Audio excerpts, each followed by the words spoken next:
Dennis Idoko. That is disturbing me. Can you? Thank you.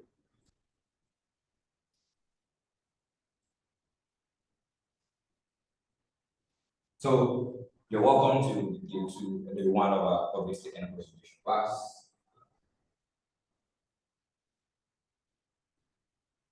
The one thing I do in any of my classes is I like to know people in the class.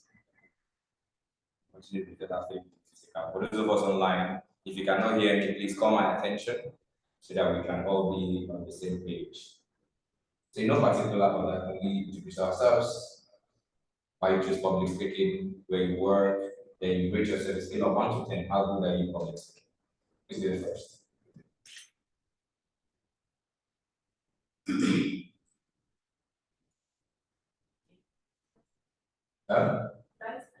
Here. Yes, public speaking is practical. So, starting by.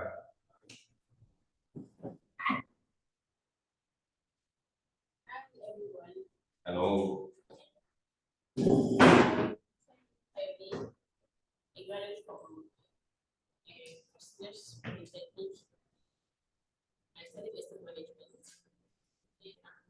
Can you guys hear her? Those of us online, can you guys hear her? We can barely hear you. We can barely hear you. So you need to project. It's public speaking. You don't even need to go that far. Stay here. Stay where you are. Just to do your presentation. I am Kevin by the way. I studied ethical management and valuation from the Federal Polytechnic here. And I'm presently serving in an extended term in Jami, already in an associate. For public speaking, I think I'll give myself maybe 6 over 10. 6 over 10. And I'm looking forward to learning more. Thank you. Thank you very much. You guys in this class? Yeah. Please sit down. Let's sit down, please. Thank you. You're welcome. Good morning, class. Good morning. My name is Victor. I study philosophy from Baptist Institution in affiliation with the University of Jos. My GPA is Javi. Precisely, I'm working with bezel printing and painting. There's instead paint, the market, and so many real things or things that go back. The last year will have the partnership with them. Yes, to showcase our product. I have different types of things, and so on. For me, coming here just to post my skills and to approach. And yes, I want to be able to approach the people so that I should not be found faults. Thank you. Thank you, Mary. Thank you. You're welcome. Scale of 1 to 10, you rate yourself. Scale of 1 to 10, how good are you in public speaking? As of now, let me say 7 over 10. 7 over 10. Please round of applause for him. Thank you. All right, who's the next person?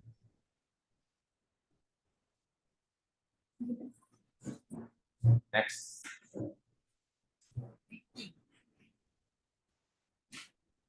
Good morning, class. Good morning. My name is Chris. Okay.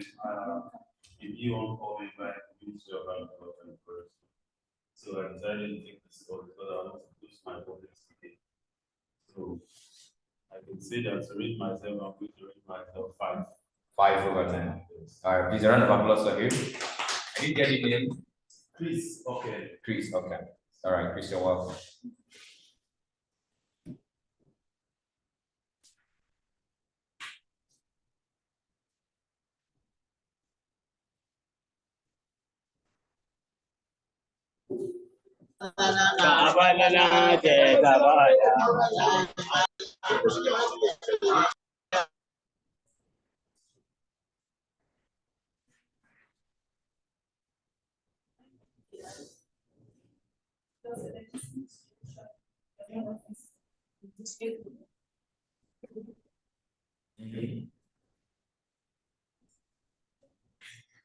How did you choose public?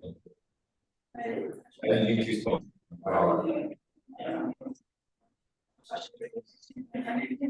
Okay.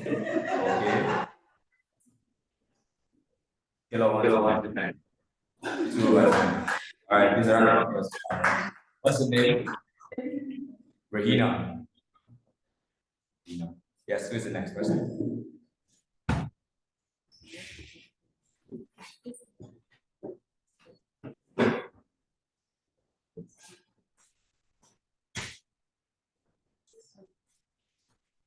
It's just how you work, school you finish from, studied in school. Why you choose public speaking? Scale of 1 to 10. How good are you in public speaking? I'm Sept by Summer. I graduated from Kaduna State University. I'm a graduate of mass communication.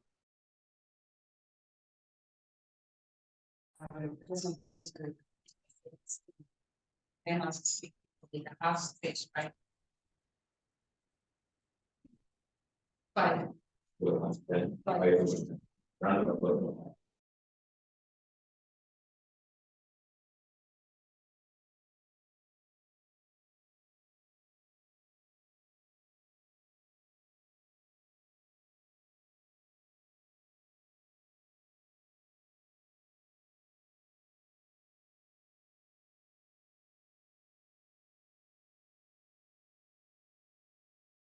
Please.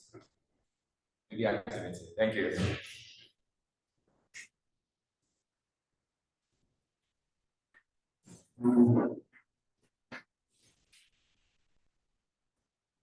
You guys are going too far. It's not the people online that you're speaking to. You're speaking to your class. These are your classmates. Okay. Those ones are just.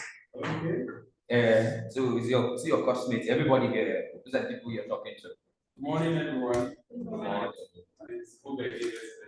I like your voice, so bad. Graduated from this, our friend, university. I say university, sorry. KSU National Space, our Harvard University. Study business administration and the potential management. So the reason why I choose this course is to equip myself in order to be able to confront or to withstand anything that comes in the course of the life and before. Because sometimes something I'll be a manager in an organization, a firm or a private sector, and as such, I should be able to carry out some of the things. And one of the things to carry out is to speak in public and that is the courage to stand in public to address people. That is the main reason why I choose the course. Interesting. I like why you chose the course. Rate yourself a scale of 1 to 10. How good are you in public speaking? So, scale of 1 to 10. How good are you in public speaking? 1 to 10. Yeah, scale of 1 to 10. How good are you in public speaking? It's 7. 7 over 10. Yeah, I didn't get the name, sir. What's your name? Ube. Ube. All right. It's a round of applause, Ube. Thank you. For just joining us. Okay. We're introducing ourselves. We are the next in line. Thank you. Good morning. We're here. This is our stage. Thank you. My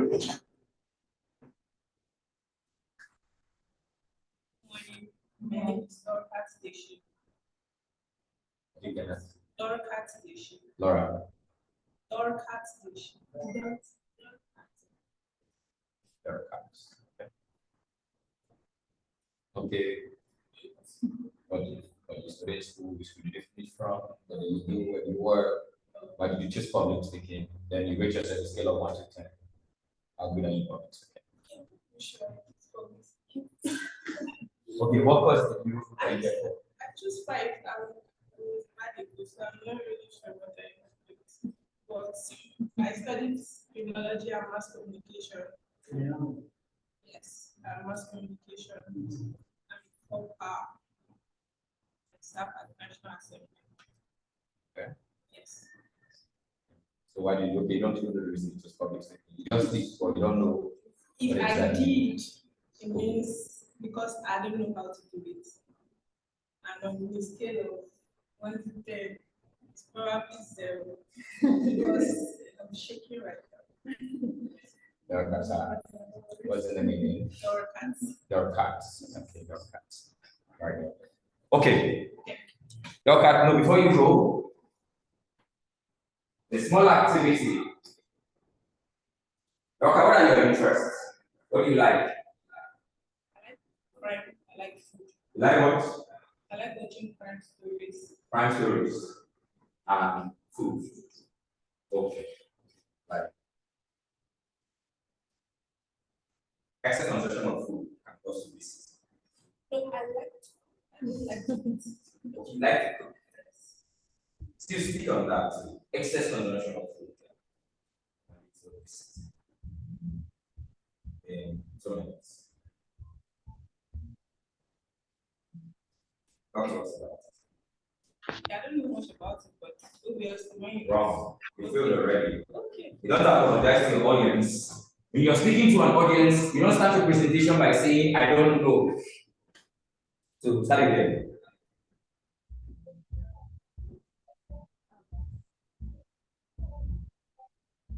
Excess eating of food. It's not good. Unless you have high ability, I need to turn to other health problems that can actually kill you before your time. It's a round of applause. All right. Maybe when next we're going to point out a few things that you did right, the ones you did wrong, so that we all can be on the same page. Amarachi, sorry about that. You know, it's a public speaking class. A lot of them are still have a little bit of stage fright, so it will be difficult for them to hear, for you to hear them. That's why you're finding it difficult. We apologize for that sincerely. So please, guys, your people online say they can't hear you and you'd like to hear you. All right. We will take a few persons online. Does anybody would like to introduce themselves if we can hear you? Muhammad Faisal, would you like to introduce yourself?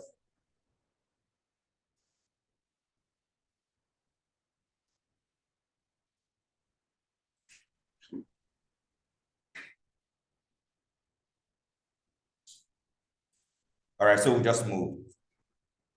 Hello, can you hear me? Oh, yes, I can hear you. Okay. My name is Wilson Miracle Bleka. I'm a graduate of accounting. Okay, sorry, it's a bit low. So let's just leave the introduction because it's a lot low. We can't even hear you from here. Your customers ideally are supposed to be able to hear you. There's a microphone there. Where's the speaker? Okay, can you hear me now? Yes, I can hear you, but the rest of them cannot hear you. But go ahead, please.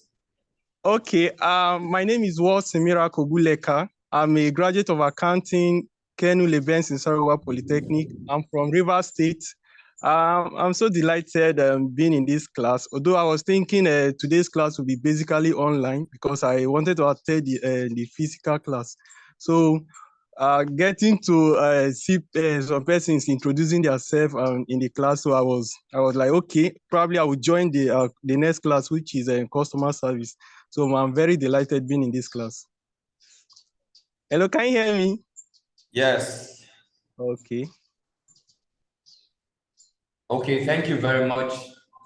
Thank you very much, Faisal. I learned you're not very aware that, okay, you're not aware that the class would be a physical class. But Yes. as much as you've joined us online, it's still okay. Just pay attention to what we're discussing. For me, nobody becomes a better speaker by listening to people who teach about public speaking. You become a better speaker by practicing it. So it's not just about hearing the rules that guide public speaking, these are the do's and don'ts. It's not enough. Because the moment you hear all the do's and don'ts, even if it's the Harvard-trained public speaker, at the end of the day, when you come out and it's time for you to make that presentation, you forget all the rules. But when you practice and you keep practicing and keep practicing, you get acquainted with it. So the rules becomes a part of you because you're really doing it, you're living it. So that is why we don't subscribe to, personally, I don't subscribe to public speaking class that people are online, going online without practicing and all of that. So that's why we merge both the teaching and the practicing aspect of it so that it comes hand in hand and everybody has been covered along. Okay. All right. Like I said, All right. for those of Can I join the next class? My name is Dennis Idoko, and by the grace of God, I'll be taking you on this course. Now, it's going to be more of a conversation, not just conversation, more of practical. So, what I'm doing here is not like a conventional university classroom where the lecturer stands and does all the talking. No, we're going to be able to exchange ideas, talk, and we're going to be able to exchange ideas and have conversations around some of the things that we're going to be discussing so far in the class. So that at the end of the day, some of the things we think we know before, we can either learn, relearn them, unlearn them, or trash them, as the case may be. So those are the things we're going to be doing in this class. Nothing in life is more important than the ability to communicate. Nothing in life. The ability to communicate is as important as life itself, just like food. Because in every way you find yourself as a human being, there is one form of interaction or the other. Relationships are broken because there are boundaries in communication. People don't get to know how to talk to their spouse or their friends, as the case may be. Businesses don't get to improve their laws because the managers or the line managers who are put in place of directing or leading the team do not know how to communicate objectives. So those are the challenges organizations have. So instead of the organization to grow, you find it difficult to grow because the managers don't know how to communicate objectives. And if the manager does not know how to communicate objectives, the team members will not be able to know what is it that is required of them. So communication is as important as life itself, is as important as anything you can think of. So whoever it is that has the capacity to talk to people, has the capacity to address people, be it 2, 3, 10 persons, 20, 100, 1,000, 2,000, 10,000, 1 million persons, and you're able to do what to influence them. Bet you that person is somebody who is ready to go far. That organization is an organization that is ready to go far. So that's how important public speaking is. So public speaking is way beyond just sitting and just passing information. Okay, I'm here to just tell you my name is Dennis and then that's it. No, it's way beyond that. Public speaking is about influence. So when you have the opportunity to speak to people, what you should have at the back of your mind is I'm not here to just talk to them, I'm here to influence them. So you influence people in different ways. Maybe you have a reason for influencing people. For example, I might be here talking to you because I want you to be a better speaker. That is me trying to influence you. Whatever it is I'm saying is geared towards making you a better speaker. Another speaker might be here. What he wants to talk to you about is to buy his products. What he's trying to influence you about is what to buy his products. Another speaker also can be here. What he's trying to talk to you about is about putting his candidates in an election. Another speaker might be here. What he's here to tell you is he needs you to leave Nigeria and become a Chinese. Some will come here and tell you to hate Nigeria. So whichever way, whatever it is the speaker is there to do, what the speaker is out to do to achieve is what to be able to influence you. So what you have at the back of your mind, any day you are asked to speak is, what do I want to achieve? What is the impact I want to make? What is that thing I want to correct? What is that impression I want to correct? Okay, you can come to introduce yourself because you want to correct an impression that you're a shy person. That is why you're standing, that is why you're talking to us. There's a possibility that also you're here to talk to us just because you want to correct an impression that you're a smart person, that you're not a dull person. So people have different reasons why they want to talk to an audience. So that is why you must have at the back of your mind the reason why you do what you want to talk to an audience. The truth is that you might have the best product or service or years of experience, outstanding business idea, you might have the best of intentions in relationship. But if you don't know how to communicate those your intentions, if you don't know how to communicate those your business ideas, if you don't know how to sell that your products, it's equivalent to being useless. So the idea makes no sense. The intention makes no sense. So that is why you must know what and what should I do? How do I do what? How do I make this presentation in order to make my audience, in order to influence my audience?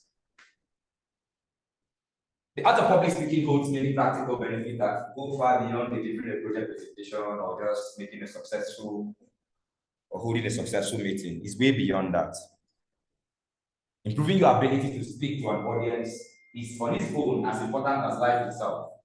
So learning to talk to people about who you are, what you do, with natural grace and authenticity can go a long way in expanding your social circle, building strong relationships with successful, like-minded people, and boosting your network. Now, this is just one part of what public speaking can do. We have other benefits of public speaking. And what are those benefits of public speaking? One of them is opens you up for new opportunities.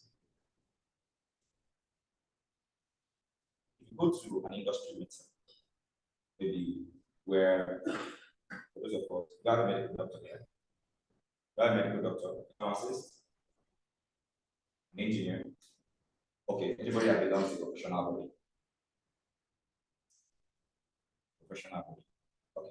And when you go for whatever organization, like for example, if it's as a medical doctor, you go for Nigerian Medical Association meeting, that's an industry meeting. What stands you out, or what entails that people are going to want to give you opportunities, is your ability to communicate. So it opens up new opportunities for career advancement. Because the automatic assumption for someone who makes a wonderful presentation is person is smartness. That's what every other person thinks. When you make a presentation, everybody will think that this person is smart. I like this person to do this thing. I like this person to be in my team. I like this person to do this one. I like this person to do that one. So opportunities will come out for you. Because if you know how to communicate, you'll be able to even know, even when you're talking to people one-on-one, not just as a group, but when you're talking to them one-on-one, you get more opportunities. It positions you as an authority. When you know how to talk, like when you come to an organization, like in this class now, all of you are probably you're new to yourselves. Maybe you attended your other courses together and all of that. But if you point out somebody who is outspoken more than the rest of you, chances are if you do an election here, everybody wants to vote for that person. So everybody assumes that who knows how to speak will make a better leader. But it's never the case all the time. But truly, if you know how to speak, chances of you being a good leader is there because of what? You'll be able to know how to communicate objectives. And your team is going to be more productive. And if your team is more productive, you're a good leader. But it's not necessarily the case all the time. That is why we have lecturers. That's why we have politicians who are, yes. It's not clear. It's not clear? Okay, so that is why we have people like, can you just remove the volume entirely? So it's not this one that is interfering, it's that one. So that is why we have politicians who are sweet talkers that will come and sweet talk all of us and we'll go and vote for them. And when we vote for them, they go into the office and do nothing for us because they know how to do what? To sell their ideas. Doesn't necessarily mean that they are good leaders. So we have all of those things, and that's why we say, by virtue of being a good speaker, you get to position yourself as an authority. You set yourself apart from competition. We talked about good products. Good products can only sell itself as much as the person who is selling the product is able to sell it. You can have good product, but if you don't know how to sell the benefit of your product and all of that because you're shy, nobody's going to know about your product. There was one of my trainees here, she was in this class. She sells one, it looks like pop. She made it herself. It has NAFDAC approval and all of that, but she has little or no customer base. I was like, why do you have this kind of product that a lot of people need and you don't have customer base? She's a shy person. So the first thing I did was I told her, okay, come to my office. I used to work in a wellness centers at the time. So I told her, come to my office, introduce it to our pharmacy, and then let's see how it goes. So from there, she introduced it. From the class, she started doing what? Going for presentation. After some of the things she had learned, her customer base kept on growing because she now knows how to sell the product very well. Imagine having a lot of people go around with products that don't have NAFDAC numbers. But this one has a NAFDAC approval. But she doesn't even have like, I don't think she has up to 20 customers as at that time. But the longer short of the story, she has more customers now because she now knows how to do what to sell the products. So if you don't know how to do what to talk, if you don't know how to publicly speak to people, chances of you not being competitive enough is high. But when you know how to speak very well, you'll be able to set yourself apart. It attracts the right customers to yourself. The same thing as it also helps you to present technical and business information effectively. Now, when you go for a presentation, chances are that the people in the room might not really know the technical information about what you're presenting. If you're an architect, for example, and you're trying to sell an idea of an estate you're building, chances are that the people in the room do not know anything about architecture. They don't know anything about building. But because you're a good speaker, because you're a good communicator, you'll be able to present those technical information, those business information effectively. It also helps you to to produce faster sales cycle, because if you know how to sell your products, chances of producing a faster sales cycle is high. It also allows you to effectively market your business, promote your product to a larger audience. These are many more other benefits, like building your self-confidence and the rest of them. Those are the other benefits public speaking can help you. Increase self-confidence, improve communication skills, increase conversational skills. So we'll talk about confidence. Let me ask you a question. When you're called to speak in public, why don't you speak? What's the reason? Sometimes shy. Why are you shy? Because the reason why you are shy is you feel like shy and also naturally people like when you correct me, I stand up well, okay. I say well. Okay, let me ask you another question. The first time you spoke in public and the third time you spoke, which one was better? The third time. What of the fifth time? You kept on improving, right? Yes, that's what we'll talk about, increased self-confidence. Now, when you're a good public speaker, when they wake you up, Bafana, you're going to do this. I know it's late. You're going to do this presentation, blah, blah. You will not say, oh, I'm not ready, you run away. No. You won't run away. Your confidence is there because you know that when you stand on that stage, what you say will come out. But when you are not a good public speaker, chances of you having your confidence is going to be very low. In fact, when you're a good speaker, you can talk to anybody, you can do what, because you know that people want to listen to you. You sound very convincing. So that confidence is there. So even when you have a product to sell, you're not shy of selling it. A lot of us don't want to do marketing. Why don't you want to do marketing? What's the reason? You want to do marketing job. Why? Because I don't believe the person wants to listen to me and goodness is not very. But one of the greatest skills, one of the greatest 21st century skills is sales skills. The skill to sell. You must sell. Either you're selling yourself, you're selling a product, or you're selling your organization. But a lot of us find it very difficult to do to sell, because we feel that we don't have the capacity to do it. The self-confidence is not there. I said the only thing I cannot sell in this life. I don't know. I don't think there's anything I cannot sell in this life. Personally, there's nothing I cannot sell in this life. I can sell anything. So it gets me that, except I don't know the product. But once I know the product, the only thing I need is just to go study the strengths, just the strength of the product, then study a bit about the weaknesses of the product, so that I can arm myself with a defense. When the customer wants to do or talk about the weakness of the product, I know what to tell the customer to convince the customer. So it's something you must.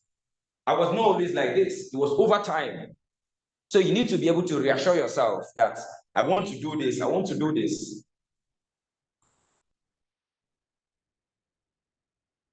So that's why we talk about being able to, you're confident about yourself. Like if you meet Aliko Dangote, how many of us want to meet Aliko Dangote here? How many of us want to meet Aliko Dangote one-on-one? Huh? You want to. You want to. Is there anybody here that doesn't want to meet Aliko Dangote? When you meet Aliko Dangote, what will you tell him? What will you tell him? In an elevator, the two of you.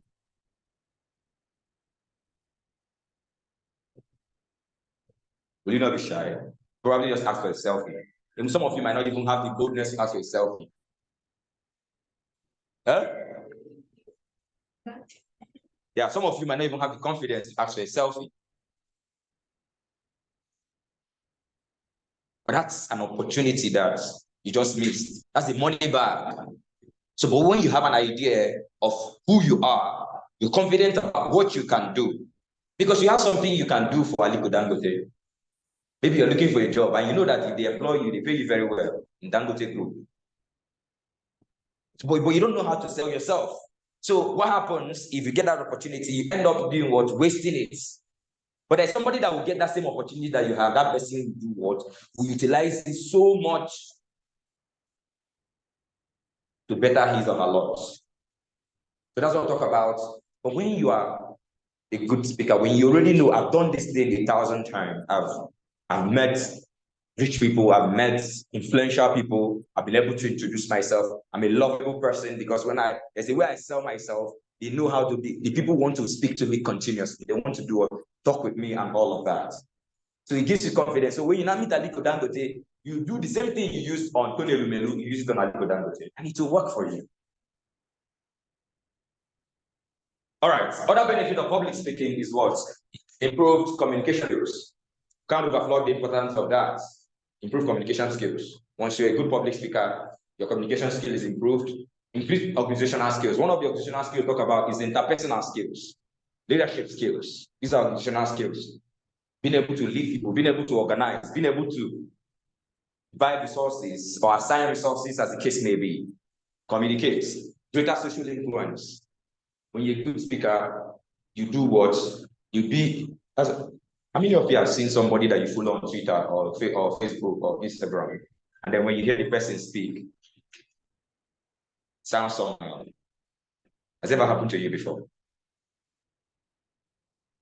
Like somebody you follow on Twitter, this person is so outspoken. You will write and you'll be like, this person, once you hear this person talk, this person must be very, very outspoken. Then you get disappointed when you hear the person speak. Yes, it happens. Now, I want to talk about greater social influence. We're talking about both writing and speaking.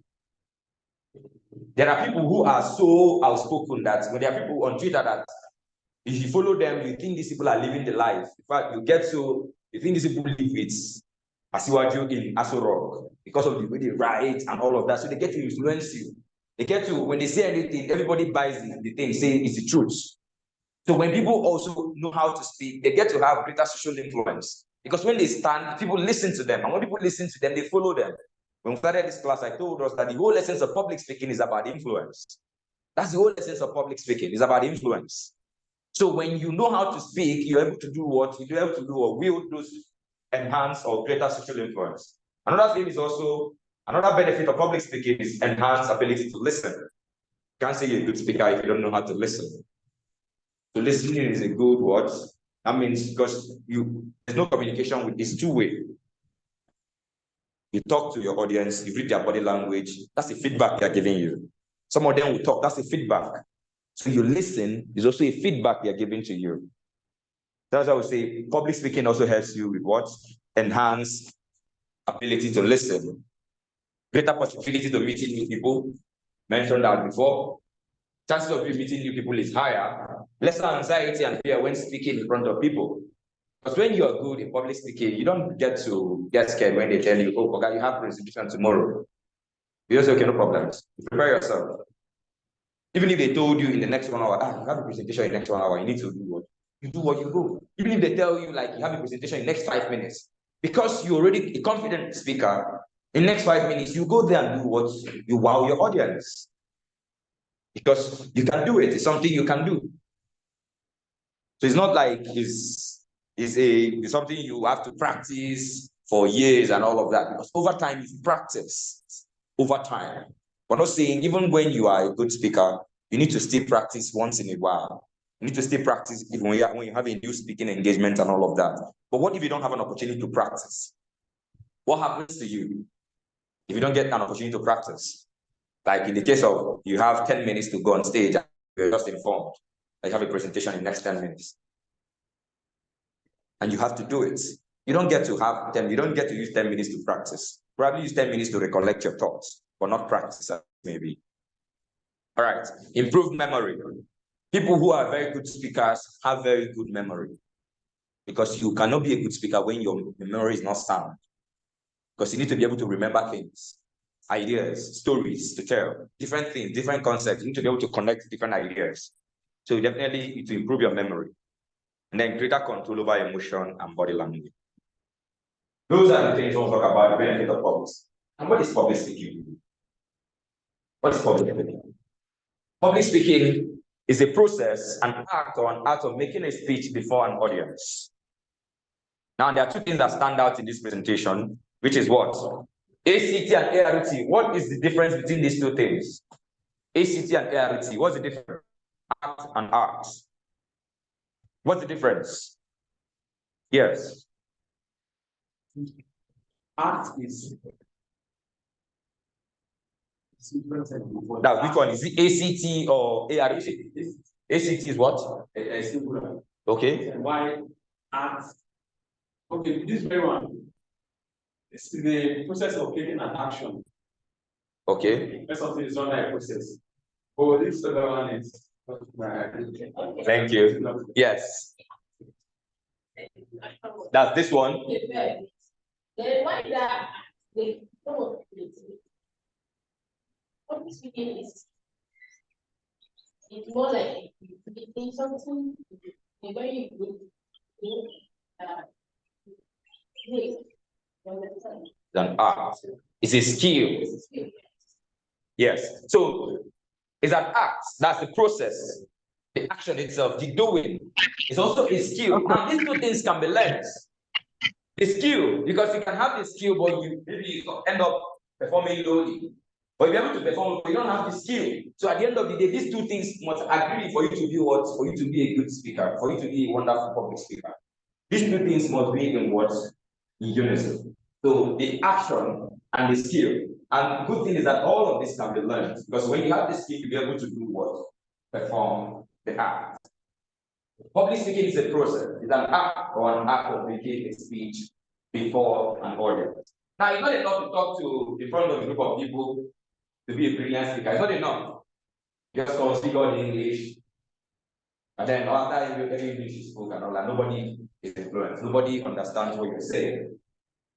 Your goal should not be limited to just informing your audience or expressing your thoughts publicly. Mentioned that earlier. It should not just be about, I just want to announce to them. I just want to tell them, my class is not holding today. Did you tell them the reason why classes is not holding? Are they convinced that indeed class will not hold today? Who have voted my candidate, are they convinced why they should vote for your candidates? So it's not just about informing people, I vote for my candidate and that's it. They will just go, they will forget it. But when you're compelling enough, when you speak to their righteous mind, when you convince them why they should vote for your candidates, they will buy it. So at the end of the day, you get to influence them, because your idea should be what, but it should not just be about expressing your thought publicly, but to changing emotions, actions, attitude, and to leaving your listeners moved by the words and touched by their meaning.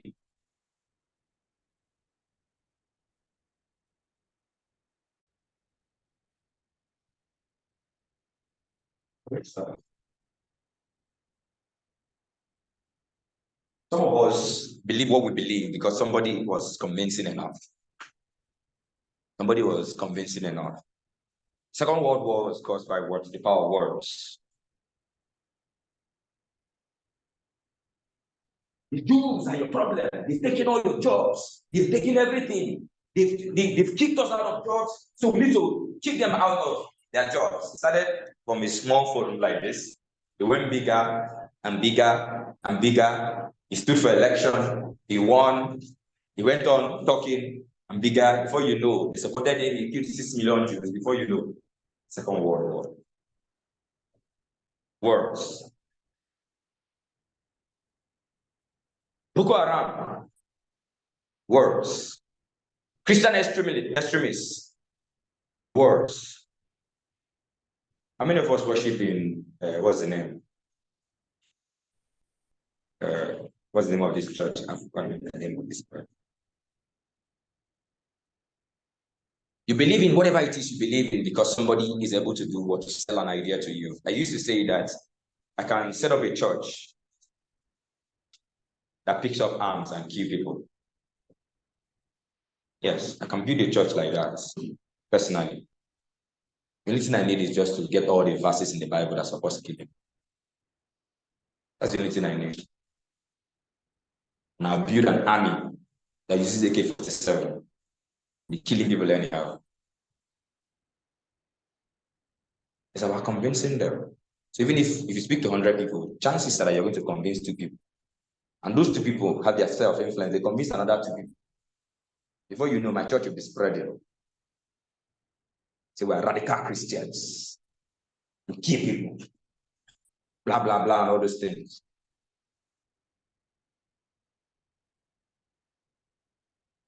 But that's by the way. All right, let's trace the history of public speaking, or what is expected of you in public.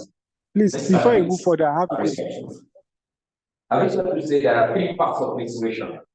We won't talk about 3 parts of persuasion. We're talking about persuasion is like, it's public speaking. Persuasion is communication.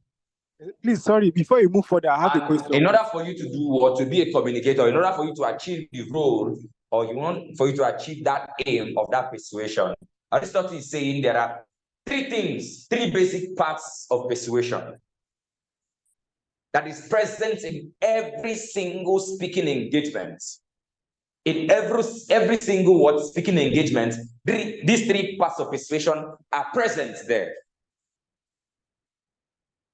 So the first one is what? Ethos, the credibility of the speaker. The logos, the pathos. So ethos, logos, pathos. Ethos talks about what? Credibility. Ethos talks about what? Credibility. So when we talk about credibility, we're talking about the speaker himself or herself. Does she have the right to speak on that topic? So when you go on stage, the first thing your audience are going to look at is, who is this person? Is it the one taking the class? Is this one going to teach this thing? How many of us asked yourself that question when you walked into the class? It's okay. How many of us asked yourself that question when you walked into the class? You did. If you did not do it, that means the money you paid is useless.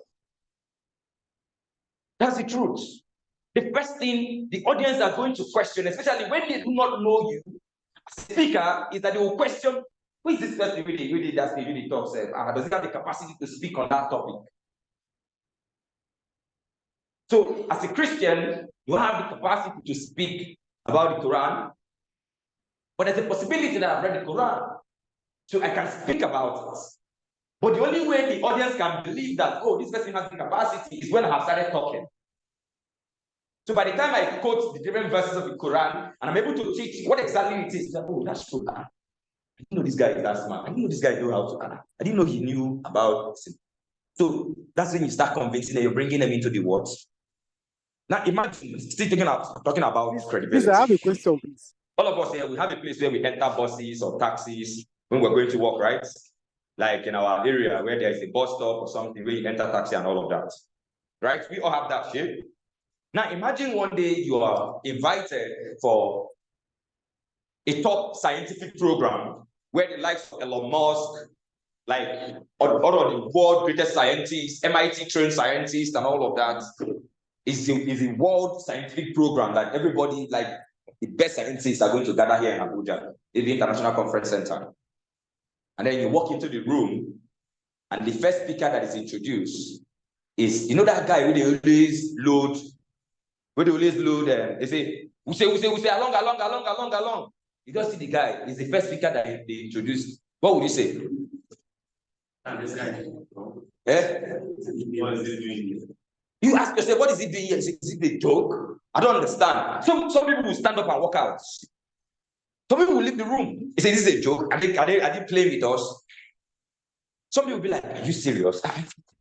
This guy? No, they cannot be him. You know, they used to say that there is somebody looks like, everybody has somebody that looks like them somewhere. Maybe this person just looks like that guy. It cannot be him. Then other people will be like, other people in the same circle, some other people will be like, it's possible it's him. Oh, you know, this country, first class people will go and become keke drivers because there are no jobs. So it's possible this guy is very smart, but because Nigeria happened to him, he's now loading buses and taxis at bus stands. So all of those things going through the heads of those people in the audience, including yourself, it is because you're questioning the credibility of that speaker. You're asking yourself, does this speaker have the capacity to speak on this topic? But what if he starts, that guy that loads buses in your street, he starts, and then his first sentence, the very first word he uses, or the first quote he makes, or the first story he tells, you'll be like, are you kidding me? This guy knows what he's talking about. But you know what's happening? You're getting convinced, you're getting convinced. What he's doing is, by that time, you've agreed, okay, maybe he really knows what he's talking about. Then you now move toward the next part, logic. So after the logic, okay, what he's saying makes sense. So what this guy is saying makes sense. So after you've already questioned his credibility, the next stage you go to as an audience, as a member of the audience, is logic. That's this thing this person is saying, does it make sense? Does it make sense? Does it connect? Is there actually a relationship between this and this? For example, during COVID, no offense meant, but during COVID, when every world influential people were talking about COVID and all of that, there were people I wanted to listen to. I'm Catholic, by the way, and one of the pastors I listened to before I discovered Apostle Joshua Selman was Pastor Chris Oyakilome.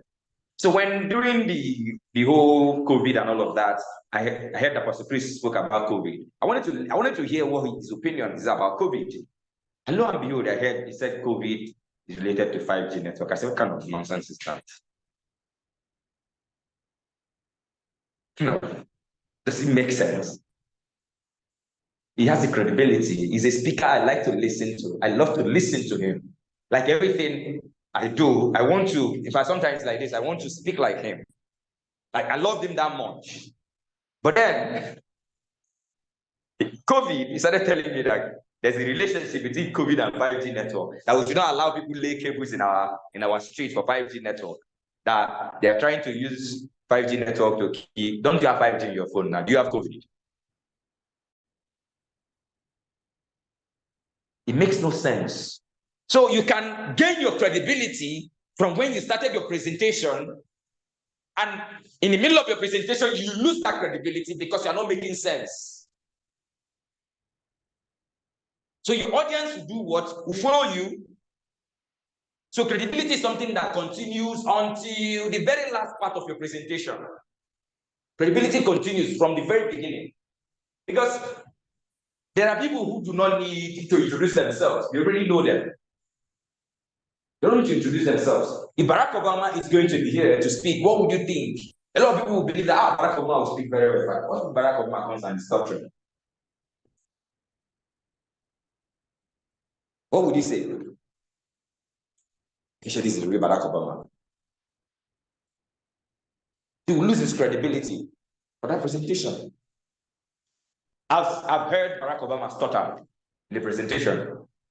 That was when I discovered that maybe he's not very good in impromptu speeches. Or maybe he was being careful because as an American president, your word carries a lot of weight.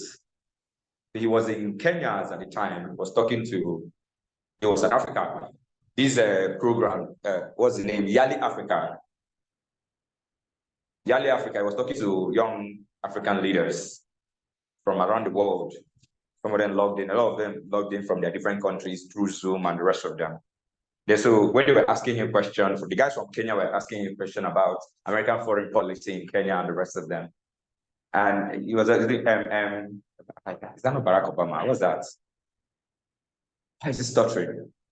So, okay, maybe he's not very good with this, or maybe he's. So, it seemed me questioning the credibility of Barack Obama when it comes to what public speaking. So, when you introduce yourself to an audience, let me use another example too. If when DEXTER was, publicizing public speaking, and they tell you that the person that is going to be teaching public speaking is the Harvard trained, he did public speaking in Harvard, he did it in Cambridge, he did it in Oxford. How many of you will come by 7 o'clock to come and listen? What will come? Imagine they say, okay, Barack Obama is going to be teaching public speaking. A lot of people don't want to be there in the class. Everybody wants to be in the class. But what if he now comes and then he makes no sense? What he's saying, I don't understand. What is this man saying? So he will lose what? His credibility. So that's why we say, according to Aristotle, he's saying that for every speaker, you have to go through all of these 3 stages: credibility, emotion, logic. So the credibility, immediately after the credibility is the logic. That's what the person is saying, either it makes sense. Then at the end of the day, it will settle to what? The emotional appeal. So the emotional appeal is the part where you get to influence your audience.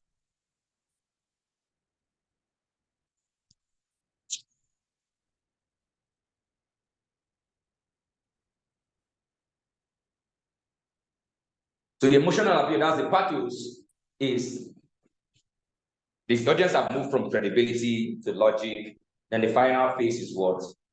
The pathos, the emotional connection, the emotional appeal. That's the point you now influence them. So, okay, vote for my candidates.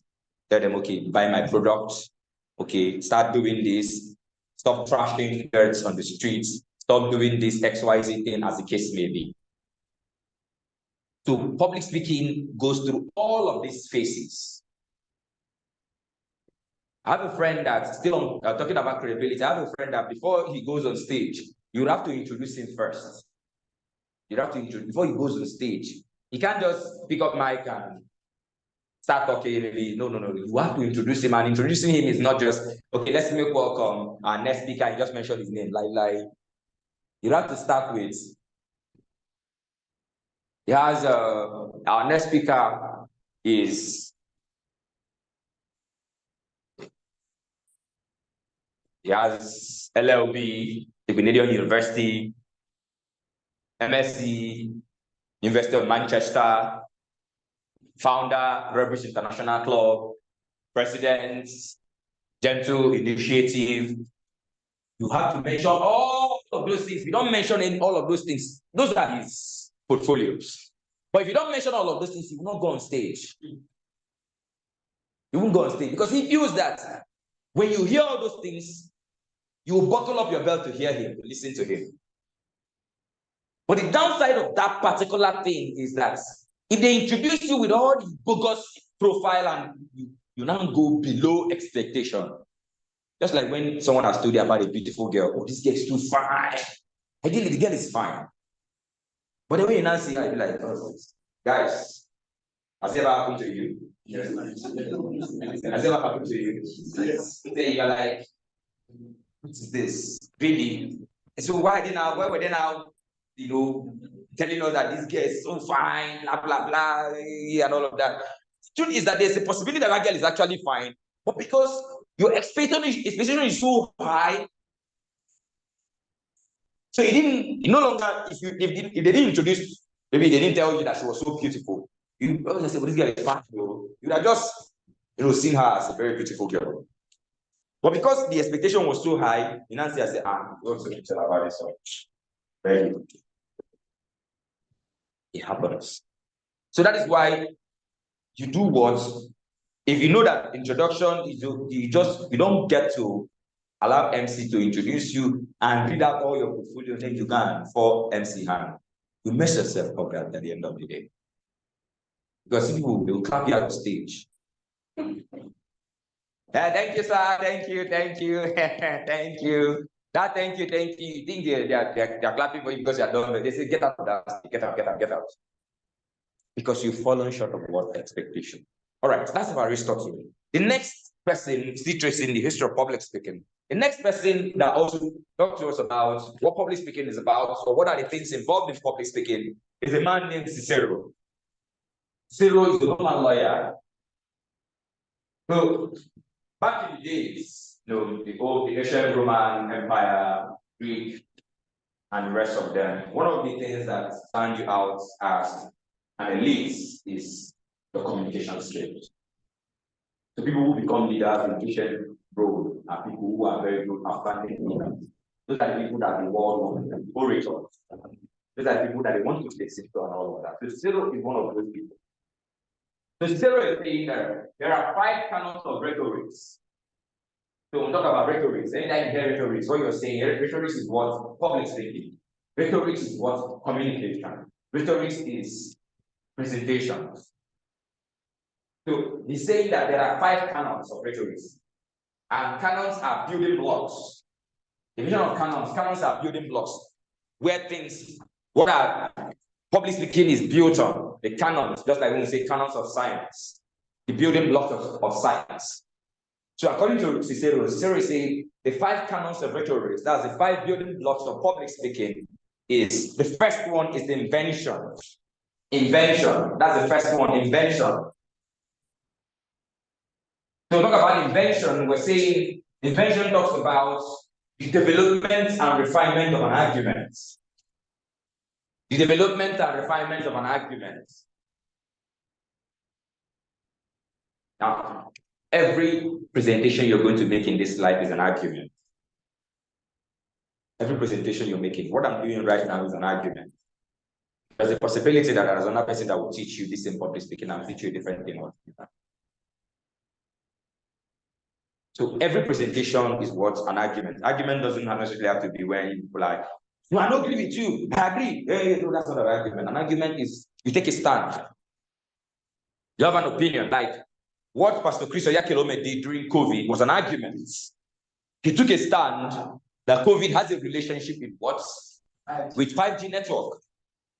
And you know the funny thing about that argument is that a lot of people believe this. A lot of people believe, even up to today, there are people who still believe this. Who tells you that you're wrong? So even when you explain to them, using all of the scientific proofs and all of that, because somebody they trust, somebody that has credibility, has told them, and has explained to them the roots, how it was a revelation from God, and how the new world order is trying to do everything to clear out the world so that they can bring in the Antichrist and all of those things. So they have a way of making all of those arguments. It sounds so what interesting that everybody wants to do what, like everybody in the audience that believe them believes what they are saying. So every single presentation you're going to be making, whatever stand you're taking, is an argument. So when you come out and say that the best candidate in 2023 election was Bola Ahmed Tinubu, that's an argument. When you stand and say the best candidate for the election, 2023 election was Peter Obi, that's an argument. And you have to stand. So you can stand and argue to high heavens. There are people that will believe you. There are people that will disagree with you. You understand? So, but the whole point is that you need to be able to go and take a stand first. So in public speaking, the first, according to Cicero, is the development and refinement of an argument. Okay, I like Peter Obi. What is that? What is those things I can say to these people? I will convince them that Peter Obi is the right candidate to put them on the election. So what do? I go to Anambra State and I will go and pick all the good things that Peter Obi did. That's the only thing I'm talking about. The bad things that he did, I will never mention it. Same thing with Asiwaju.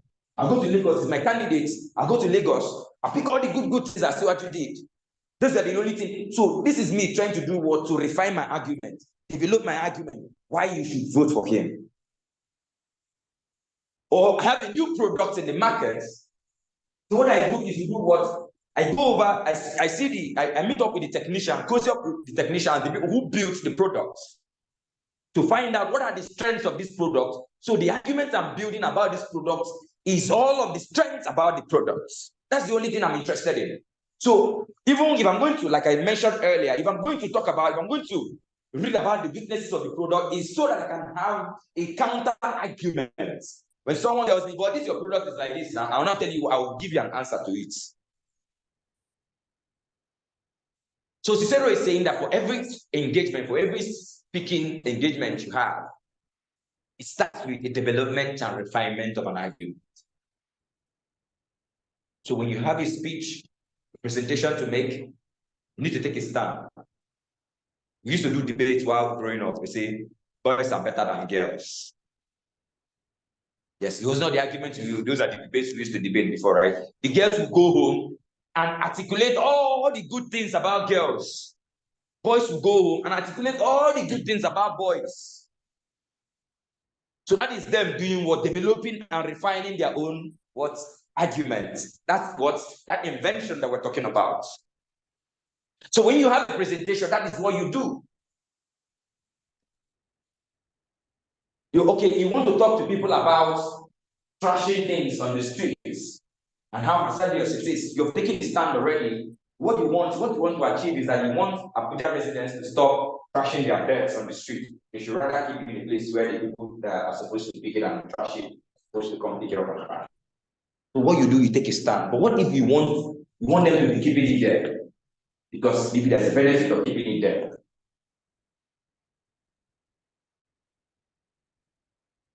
I use an example of an extremist group, Boko Haram, for example.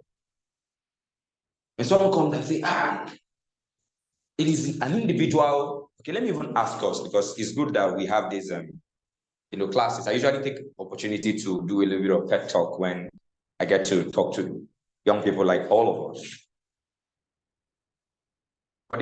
For the Christians,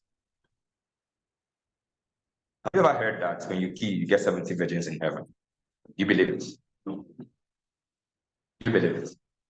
But you heard about it? No, as a Christian, you heard that they used to teach Muslims, right? Yeah. You heard they teach Muslims, right? What's wrong? It's a lie. It's a lie. There's no way in the Quran that is written. In fact, in the Quran, it is said that if you slew a soul, it's as if you slew the whole world. And if you save a soul, it's as if you save the whole world. I mean, of us, okay, let's define what is jihad. The one is on, I say, what is jihad? Jihad not killing. It's a lie.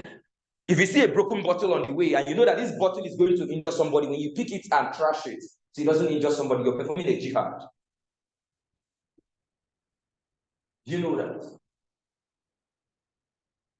But because an individual has come out to do what? To speak and convince almost the entire Christian community that the enemy is. Maybe also there is somebody in the Islamic way that had taught that to people who are gullible. Because what would make which pastor be convinced me to blow myself, carry bomb, go kill myself? Which one them? Which one them? You're here. Which person can convince you as exposed as you are to pick up bomb and blow yourself? But there's somebody that you can do that. What is happening in my hometown in Enugu? I have cousins who are in the bush currently because an idiot who is in Kuje prison is telling them that they are fighting for Biafra.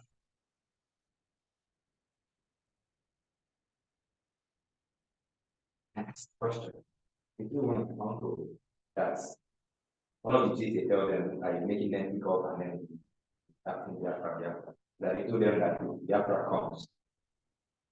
If you have 5 houses, they will collect it from you. If you want, and share the remaining 40 people over there. So if I know get house now, I go don't wait. When Biafra come like this, I go don't do like this. They all give me, they all collect from person where they give me. That is the story. That is what they tell them. So my uncle argues that this is the reason why he's supporting Biafra, because they will take houses of people that have and give him that does not have.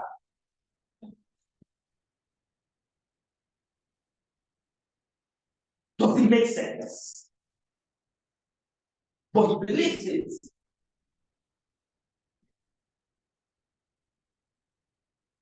So even when I tell him he's wrong, it doesn't make sense. You tell me that it's a that are you better than, are you smarter than me? I don't know if you get out. You tell me to do what I do, and he will argue to high heavens. So that is why when we talk about all of these things, you take a stand. I said it in this class that I can build a church that kills people with AK-47. The only thing I need is just to go and go to the Bible, get all the verses that support killing. I tell you that, was it not God said that, was it not God that instructed the Israelites to do what? To destroy the Amalekites? Who are the Amalekites of this world currently? The Amalekites, Palestinians, and who are the Amalekites of this day? Unbelievers, right? Non-Christians, they are the Amalekites. So I can build a church that picks up arm and killing people anyhow, because after all, that's what is not there in the Bible. I will tell you the history, how these guys became the Amalekites. What God meant what God meant when he said the Amalekites. The Amalekites are these people who have refused to do what? To believe in God. At least out of 100%, I'll convince you. And when I convince you, those are going to convince another two. And that's how we keep growing, keep growing. Then I'll have an army of Christians who use guns and kill people.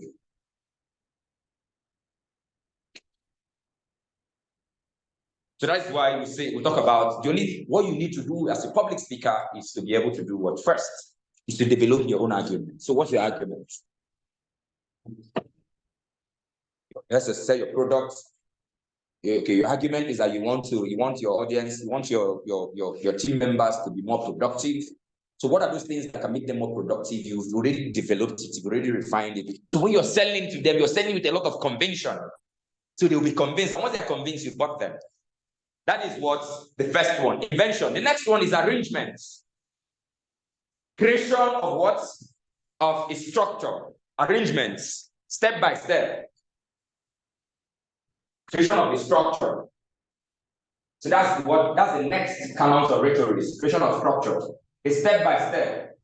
Is the gem not on? I don't know who that is.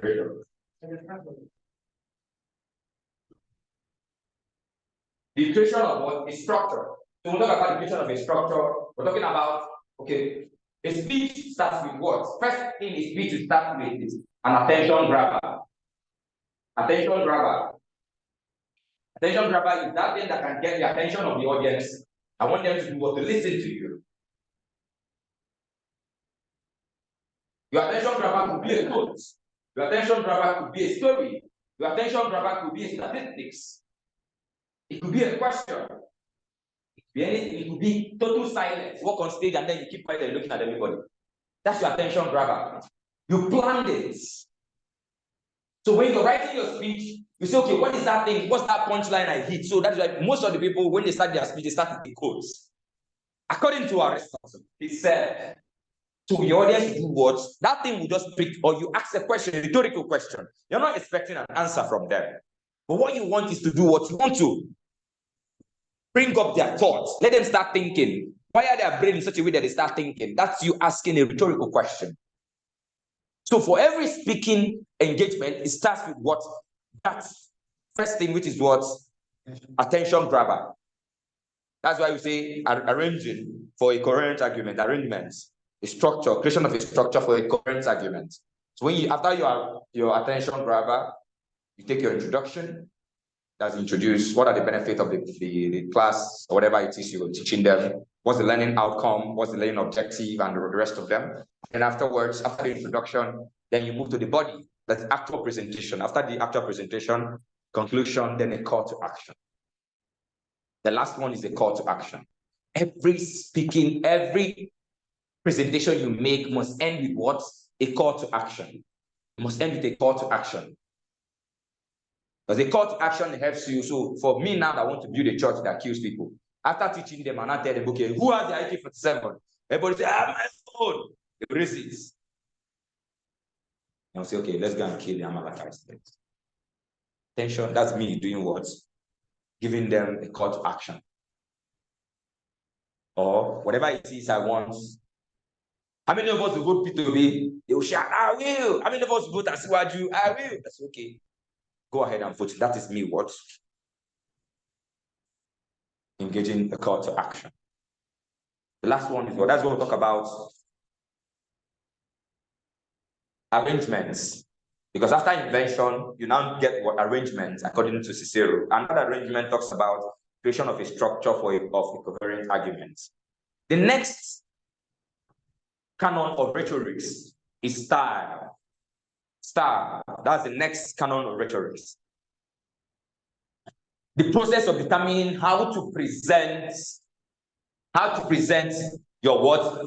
Your arguments, using rhetorical techniques, choosing the right words, and having great impact. There are words that have greatest impact for every audience.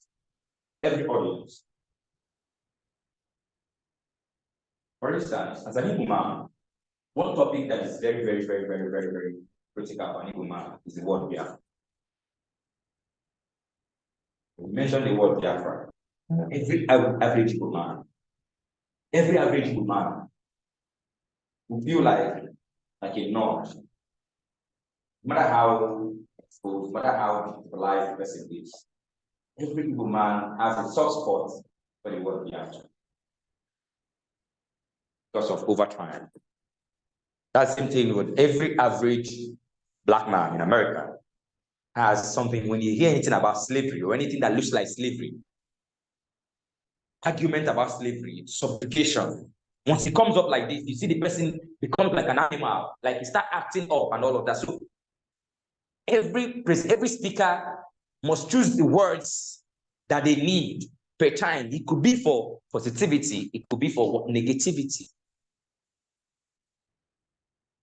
But your style should always, according to Cicero, is saying the style is choosing the right words that has the greatest of impact on your audience, or the rhetorics, or the stories that has the greatest impact on your audience.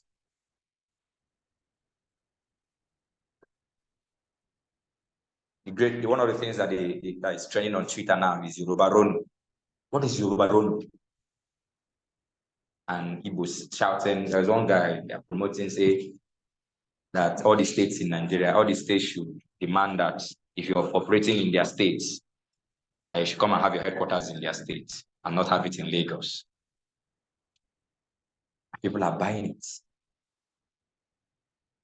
because it is speaking to what they believe in. It is speaking to that tiny thing that they have in their minds.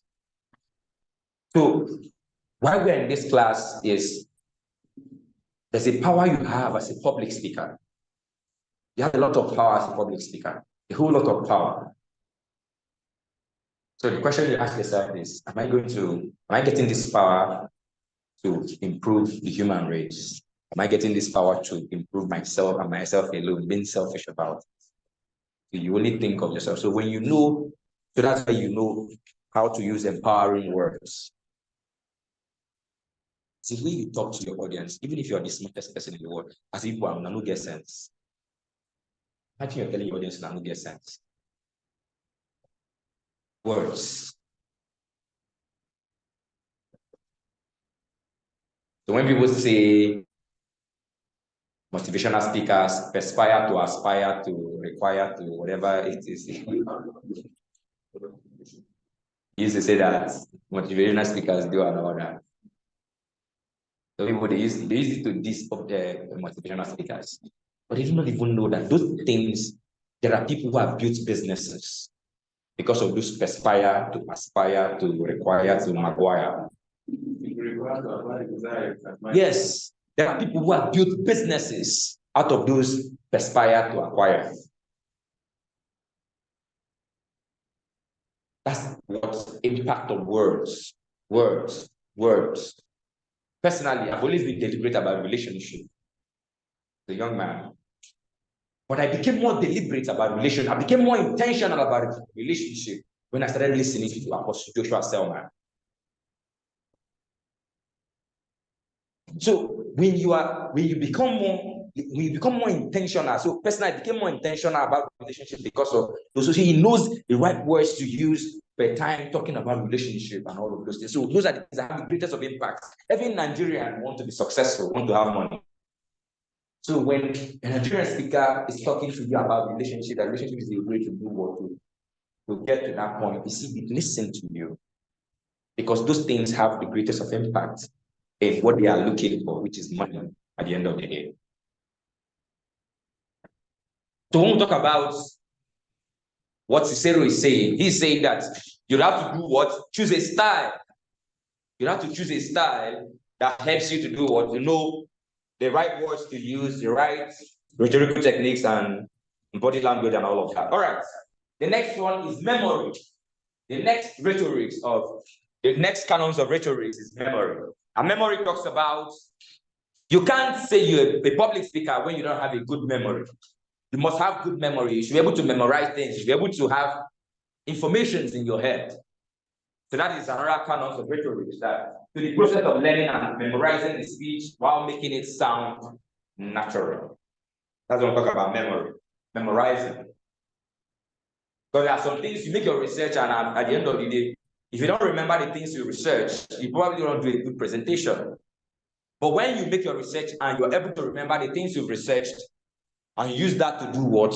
To speak to your audience, you perform better as a speaker than when you don't have good memory. Because you'll not be able to remember all the things that you studied.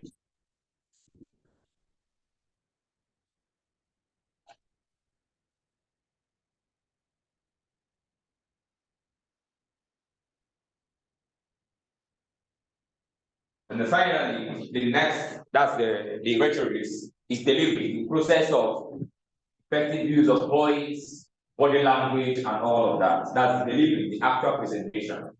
Now, mind you, what we're talking about is the 5 canons of rhetoric. And we said, according to Cicero, the 5 canons of rhetoric is what? First one is invention. Second one is what? Arrangement. Third, style. Fourth, memory. And then fifth one, delivery. Yes, delivery. Those are the 5 canons of rhetoric. Now, we've traced the origin or how public speaking is, as it were, in those days. What of this day now? Today's, because even though those things are as effective, olden days is still effective as at today, we still have modern elements of what? Public speaking. And that modern element of public speaking is about who.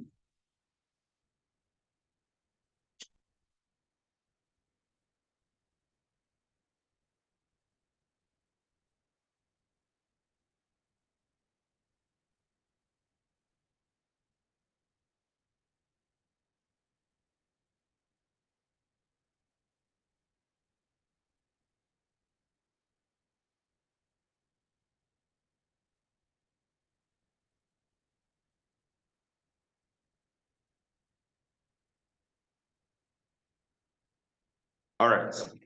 So the modern elements of public speaking .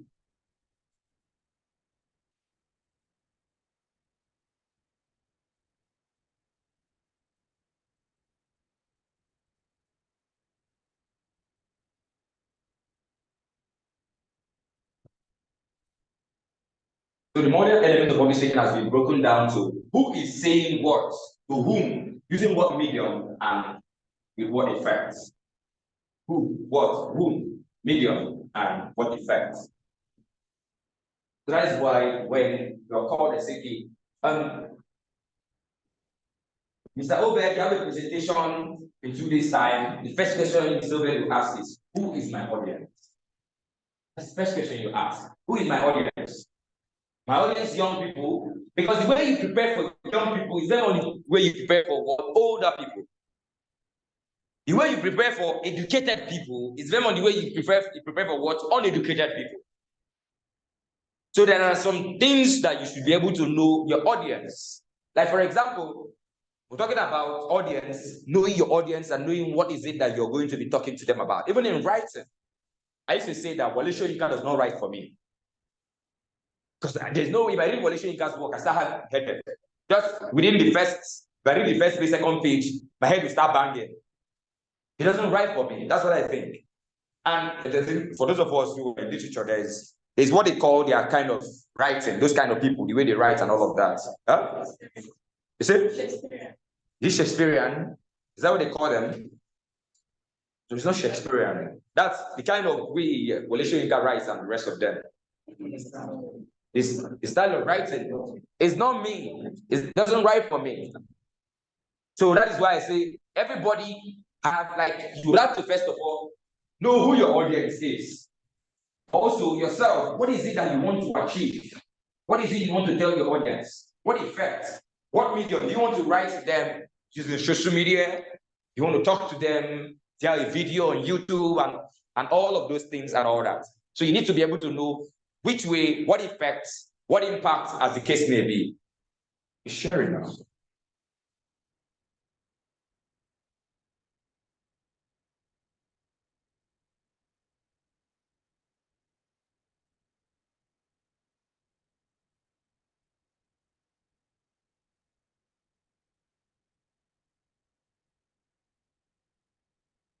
All right. So that is before the modern element of public speaking. Now let's move to what are the types of speech? The three types of speech. The first one is impromptu, manuscripts, and extemporaneous.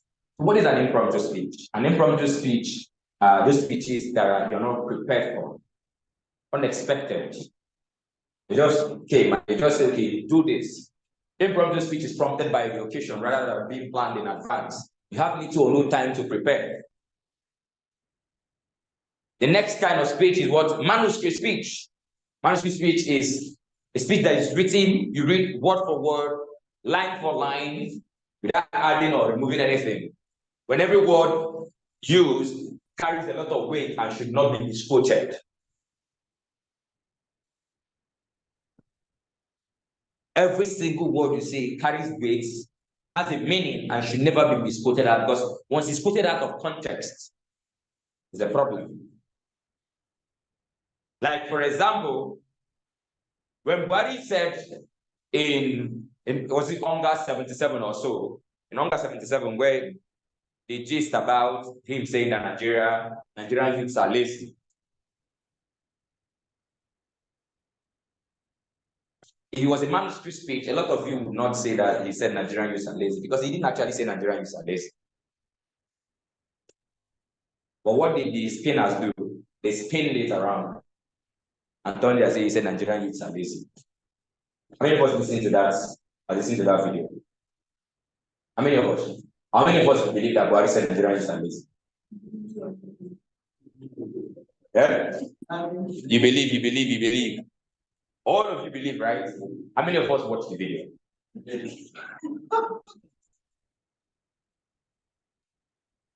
How many of us watched the video? You didn't. You believe. What's wrong? You never said Nigerian youths are lazy.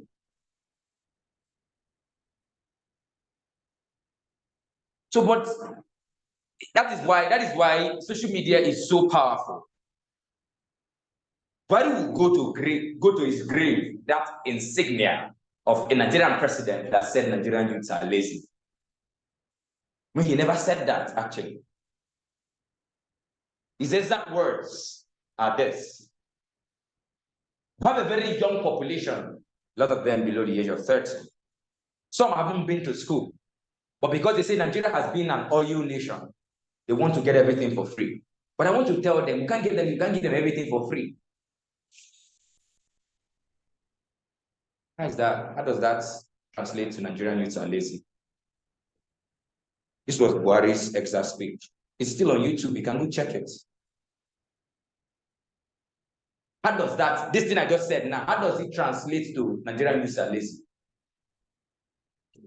Don't we have young people who are not being in school? Don't we have young people who believe that because Nigeria has been an oil nation that you can just sit down and give me everything? Don't we have them? Eh? Yes. Go to South. On majority of Nigerians are willing to work. So that statement is said very well. Majority of Nigerians are willing to work. It's just that there is bad government. So he said that actually say that we are not ready. Analyzing the word. Yes, that's what. Analyzing the That's word. very important. So I very for you. Did you go to school? Yeah. You went to school. Did you go to school? You went to school.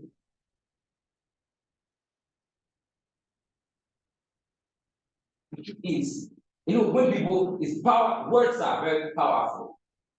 So when people misquote words out of context, you try to, that's not what I meant.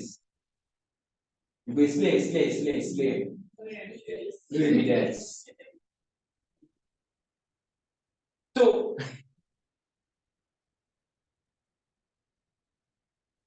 it's as simple as, okay, which other person says something and everybody quoted him out of context.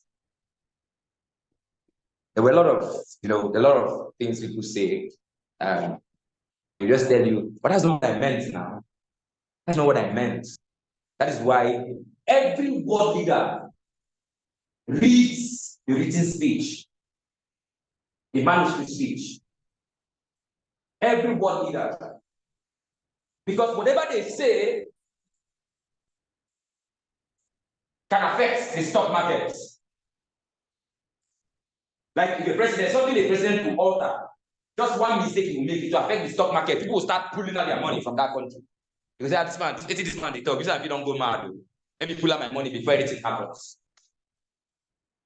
Or what he will say will make these people are ready for business. So they will pump money into the business, into the country to affect the stock markets. So that is why you're careful not to do what. That is why every speaker, when you guys say, always reading from paper. They have to read from paper.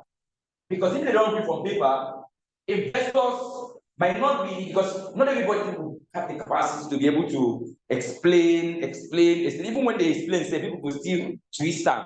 Because you have opponents who are there to bring out the things you said and twist it around. For example, let me use another example, Steve Buhari. When Buhari said, we will teach them in a language that they understand, what did he mean? Did he say he was going to kill Igbos? Did he say he was going to kill Igbos? That's an interpretation, right? To you. Yes. You see, that's what we're talking about. See, an average Igbo man sees it as what? Yes, sir. Who is they blame now? Who are we blaming now? Can you travel to your village now? Can you travel to your village now? You can travel, right? In my hometown in Enugu, before now, during Christmas, like this period now, a lot of people are already coming back home. The hotels are running. Like you go to my village, a night, one hotel, like my rural village, a night in a hotel is like 17, 18, 20 something thousand for my village. Guess what? I traveled for Christmas last December. Everywhere is deserted. All those hotels with men built. It's useless. Who's using doors? So who is pulling who? But he never retire. It's not in Daura now. Why wouldn't they teach criminals the language they understand? But because we feel that he was attacking the Igbos, Unan did what? When they reported, they had to do what? Pull down his distance. They had to pull down his feet. And he said, okay, let's leave them now. They like it like that. Who they do money sit at home? It is us. And all these money stars who rubbish started after that speech. When they allowed you to do your thing, take your destiny in your hands. So when you do things, you must know the implication. You see, spinners are going to spin it. Even if you said God is fool, some people say no, that's not what he meant. He said God is fool. Because there's a meaning, there's another meaning, they will bring a meaning, an entirely different meaning out of what you said. That is why world leaders must do what? Use what? Manuscripts. So that even after they have done the speech, they will post it. This is what we said. so that all the spinners cannot go and spin it. They will post, this is what we said, this is the exact word we said. So because even the people writing, the speech writers will write it and make sure that there are any words that looks like it's threatening a certain sect or a certain part of people or none of that, they will expunge those things. But they are human. So sometimes it can still be one or two errors here and there, and they end up not expunging some of those little problems here and there. So you still see spinners who are going to go ahead and spin those speeches. So that's what we'll talk about manuscript speech. So besides manuscript speech, the next one is extemporaneous speech. Extemporaneous speech is a combination of manuscripts and impromptu. So it's off the cuff. What I'm doing currently is an extemporaneous speech, where I have a written manual, or I have a slide, I have materials. So I look at my materials, I explain, I go ahead and do, well, that's what a combination of is about. Use extemporaneous to build a connection around your audience. So extemporaneous speech is mostly common use speech that helps to establish emotional connection with your audience.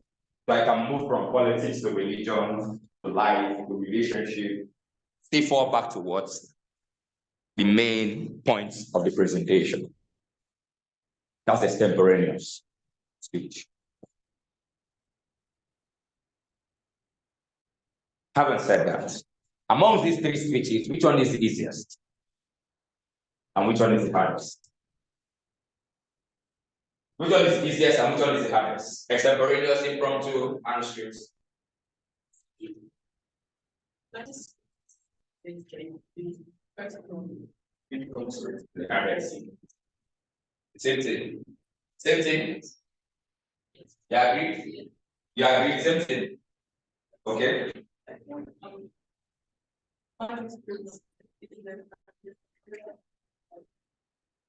Extemporaneous is the hardest. That's the difference. Okay? Yes. Is the one easiest or hardest? The hardest is the difference. Right. Yeah.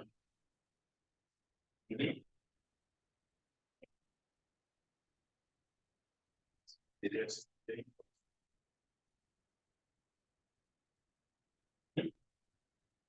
Yes, hardest. Hardest.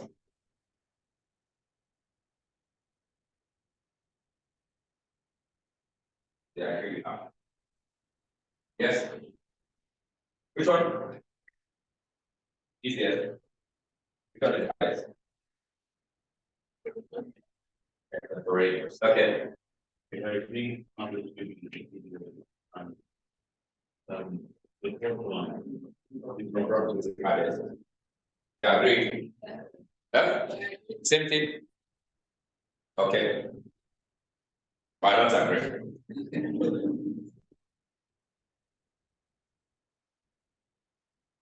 I don't agree. Why? I'm gonna get evidence. Is it okay? The phone. I don't like carrying phone around. You pop my hand. All right. So, all right.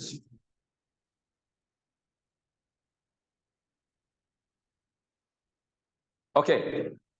Impromptu is the hardest, right? That's what everybody agree. Is the hardest, and the easiest is manuscripts. I don't agree. Why? Okay, why do you think manuscript is the easiest?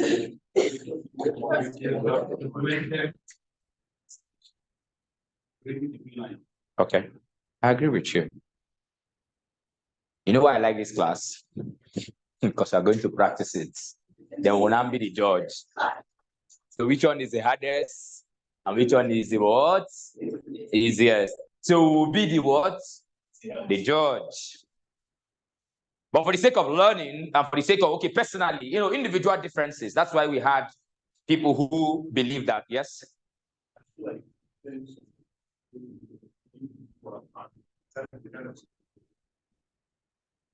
this extemporaneous. The speech that helps establish emotional connection. Before was in the speech has to do something. They have to do what? It has to move like the feeling is has to actually happen. That's why I think now because the feeling is how can we be found and what is what. Because I've already been eating out.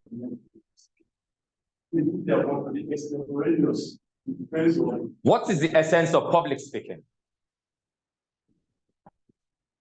It's to capture the audience now, something that actually should move the mass or massive amount of people. I agree. The real essence is what? Influence, Rabbi. To influence people. That's the whole essence of public speaking. So if you refer to impromptu or manuscript speech as just reading, you think if you just read, you influence anybody? Yeah? You won't influence nobody.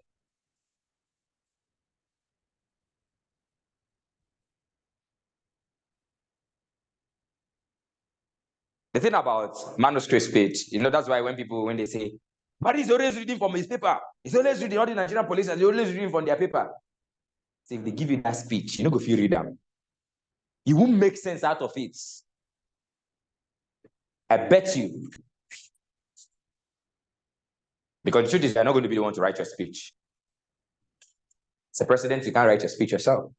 There are people who are writing your speech for you, who write it and then give to you. Though you are going to communicate your thoughts. You tell them, this is what I want to talk to Nigerians about. So they will go and put it down and write it, communicate it in such a way that it will not have any form of negative impact to your administration, as the case may be. So when people say, it's not just to come and read. It's not just to come and read. We're talking about having all of the body language that is important in the presentation, present in the presentation.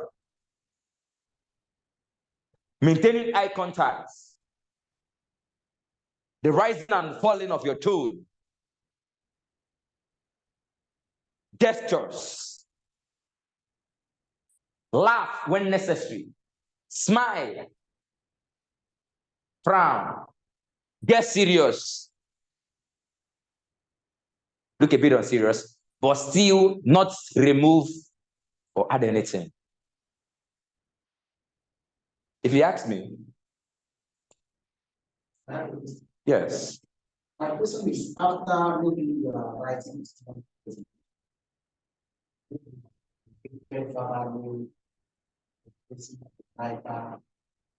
after that, you have to come out to you. Definitely now.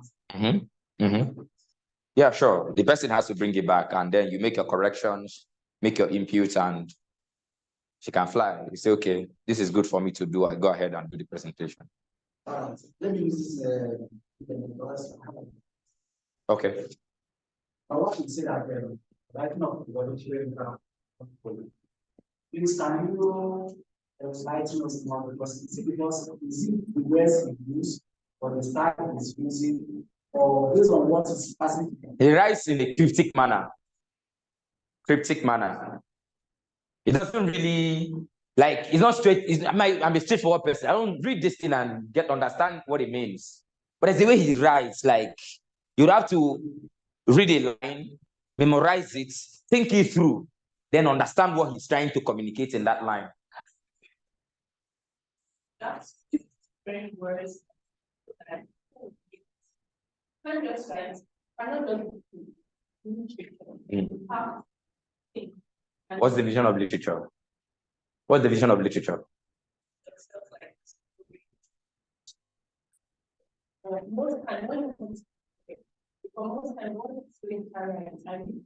Okay.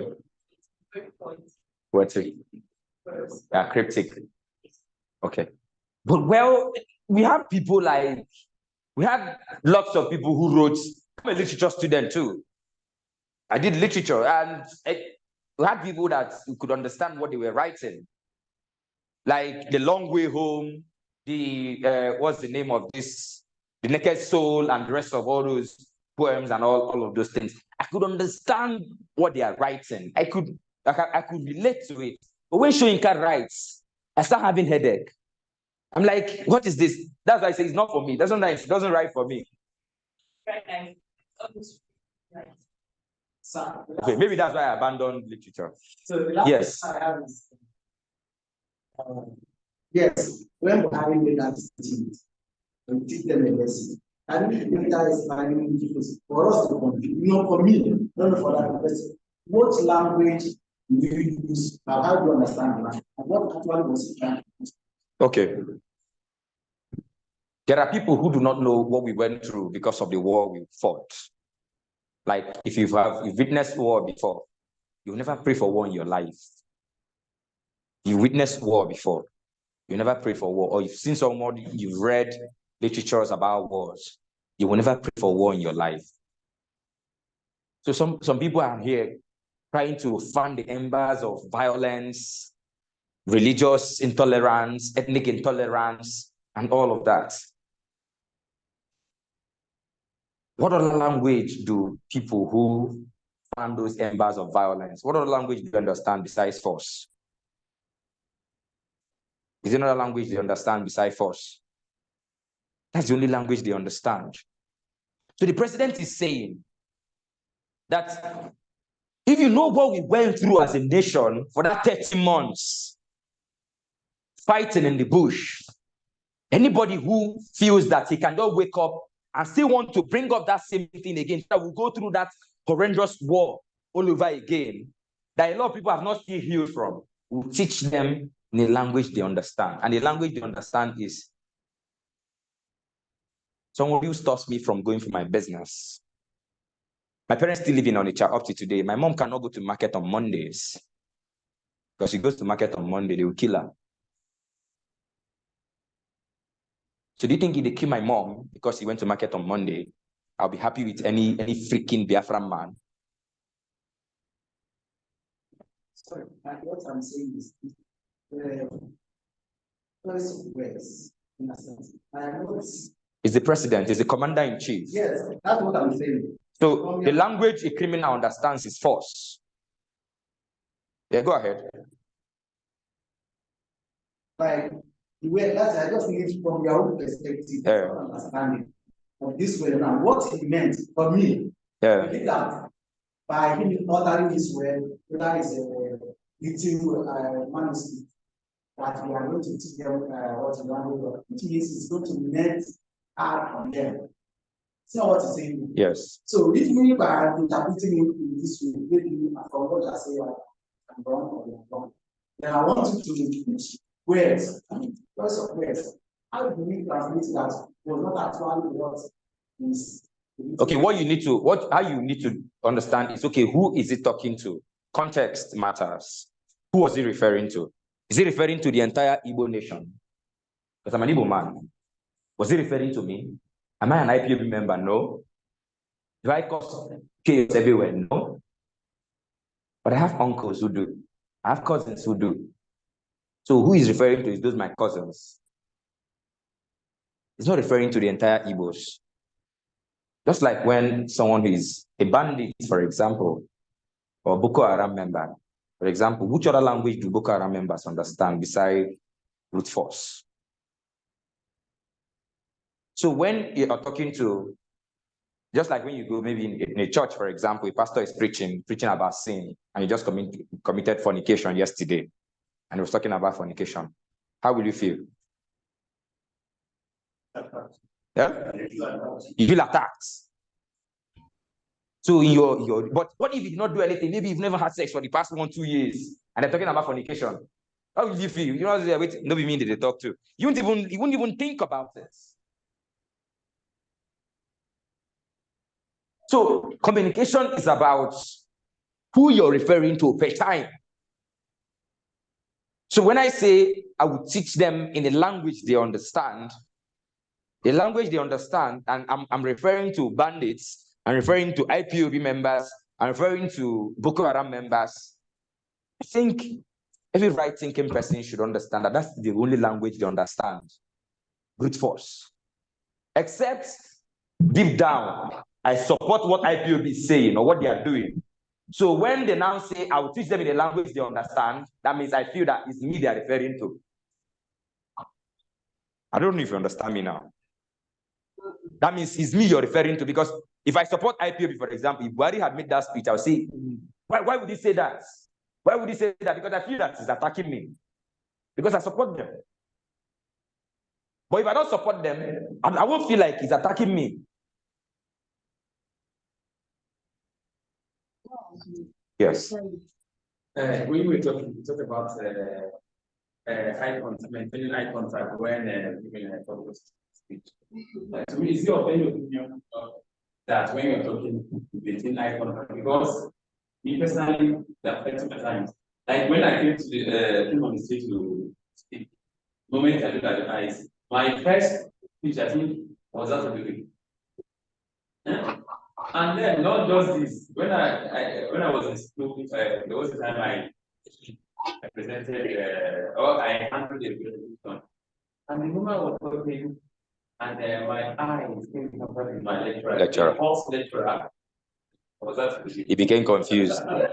They thrown off balance. The line I can recall, like, could just give us a back. I don't know if it's actually. Yes. Yes. Let me ask a question. Here's a question to answer you. Can you be influenced by somebody you think is not sincere? Can you be influenced by somebody you think is not sincere? Is not honest? Can you be influenced by that kind of person? You can't, right? Now, one of the signs of insincerity is not looking at people when you're talking. Because you're lying. So you're telling your audience, you're lying. You're not confident of what you're saying. You're not sure. When you look at them, eyeball to eyeball, you are sure. It could be that it's a skill that you've learned over time. That it's not like because there are people who are bare-faced liars. They are lying. They will look at your face and tell you they are lying and tell you everything you think they are. So there are people like that. So we're talking about people who genuinely have good intentions, but they're able to look at your eyeball to eyeball. Now, the reason is also, besides you don't want your audience to think you're lying, you also don't want your audience to think that you're not confident of what you're saying. Also, you want to build a connection with your audience. When you maintain eye contact with people, you connect with them soul to soul.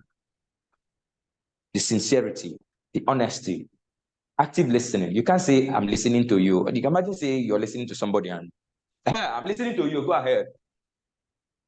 Would the person believe that you're listening to the person? The person won't believe you're listening to the person. But when you sit and you're looking at the person while the person is talking, it shows that you're listening to the person.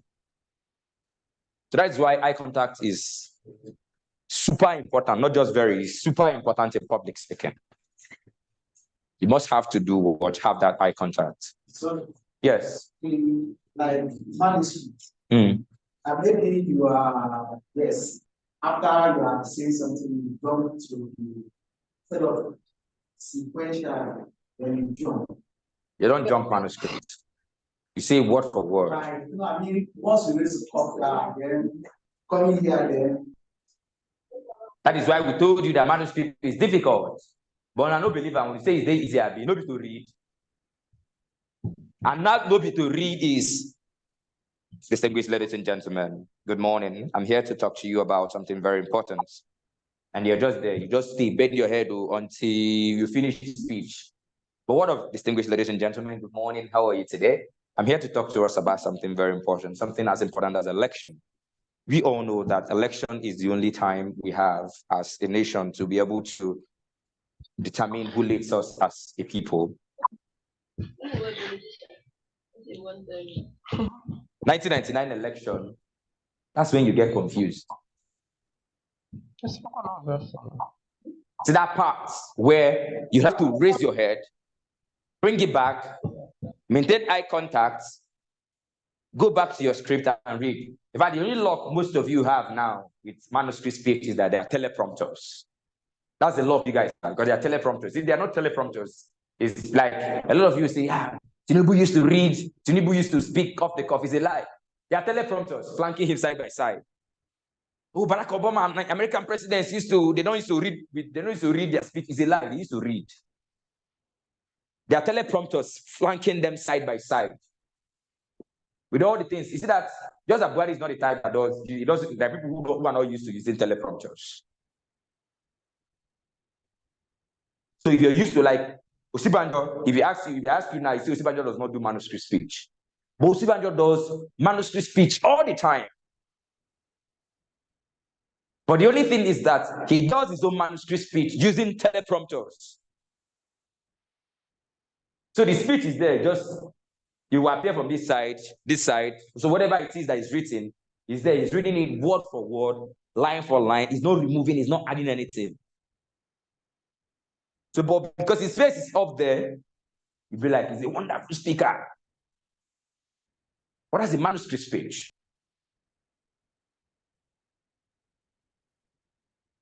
So my brothers, my sisters, it's not easy.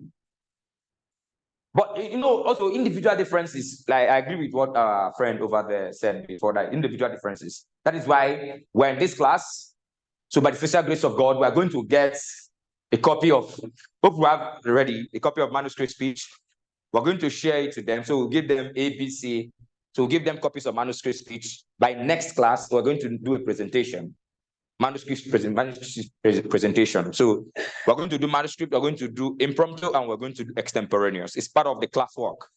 Practical. It's not just about saying it, we're going to do what practicalize it. So before we go today, what's the time? Okay. My next class is what time? Okay. It's already past the time. Okay. So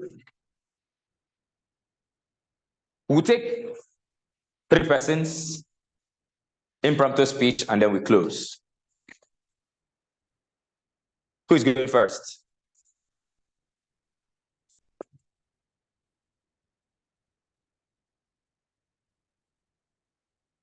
Huh? What is the topic? If I tell you the topic is no longer impromptu now, so you have to come outside. So who is going first? Please, a round of applause for him.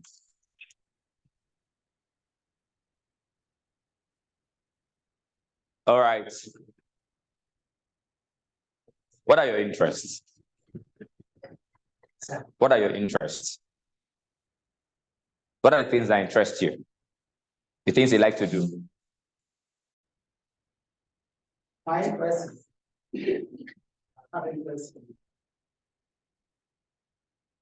Teaching. Interest in teaching. Okay.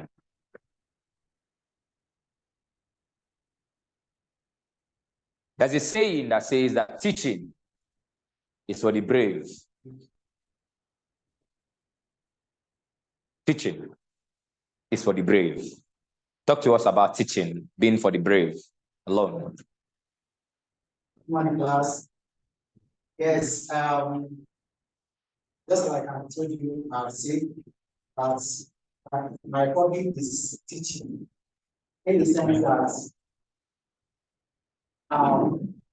so many people need to be brought to the knowledge, and I need to be among those people who will alleviate those who are still living in the dark by bringing them to knowledge, so that it's not sometimes like what we believe is actually what is the truth. There are some pseudo teaching or false belief or false ideology, and this is the area that I find it more difficult and more challenging, that I need to contribute to do, so I will have a sound knowledge in whatever they are doing. Coming to Teaching is for the brave. yes, coming to what we have as at hand, that teaching is for the brave. Well, I agree with that, that those who are, if you have something to pass on, if you are in-depth knowledge, if you have area of specialization and you have knowledge of what to pass to people, I think I would agree with that, that teaching is for the brave ones who have something to pass to the next people. Mine is to correction, or what I want to do is correcting the errors or ills of the societies. If I see a situation where things are not working well, means that I'm not happy with that. So I am going to carry out, or even while being in the classroom, I still have to inculcate this knowledge to the younger generation, that not all whatever they have received theory or based on assumption is actually the truth. And we should not go with that mindset. We need totally overhauling our system so that we have a new idea, which is the certainty, or which is the pure knowledge. Thank you.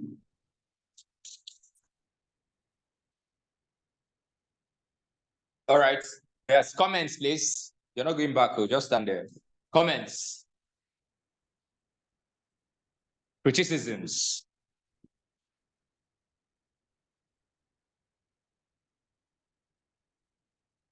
Yes. I think it's okay. It's pretty well. I'll say that what you are really talk about for the week. I think we went out of the line and we're talking about something. You're only talking about the important people, why it's important, because you didn't talk about what we say about the for the week. That means content is not there like that. All right. Comments? Yes.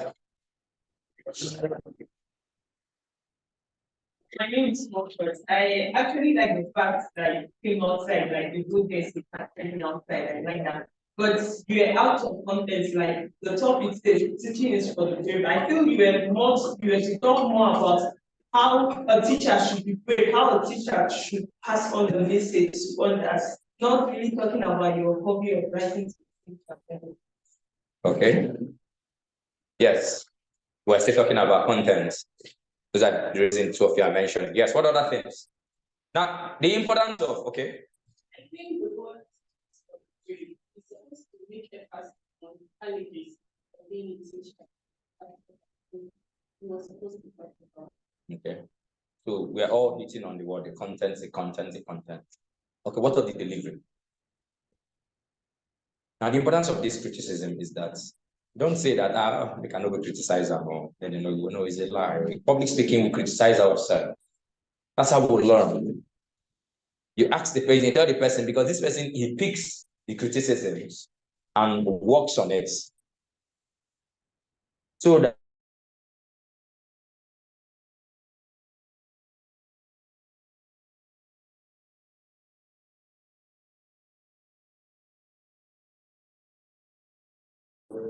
there was no call to action. Thank you. I like that. Yes. Other comments, please. Yes. It was not convincing enough, so he didn't influence it. Okay. Yes. Okay. Well, I like your spirits. You were audible.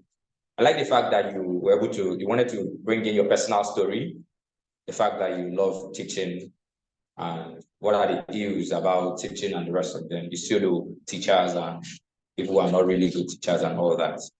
I like the fact that you were able to draw inferences, and at the end of the day, you came back to talk about it. But your problem was that you're fighting with your thoughts.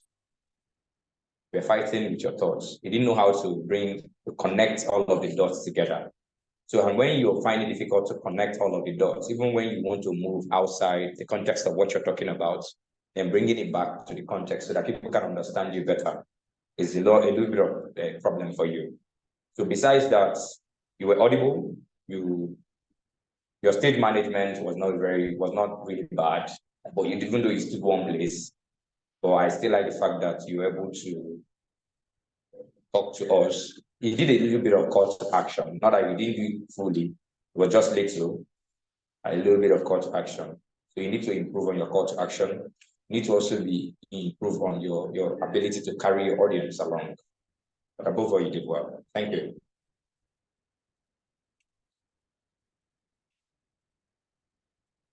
Yes. Who's the next person?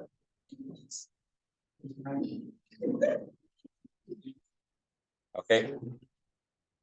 I like the voice in this class. Please a round of applause for him. You know, the funny thing is that whether you like it, whether you like sitting in your seat, you will do it. Some voice of everybody. Yes. No, not today. Yes.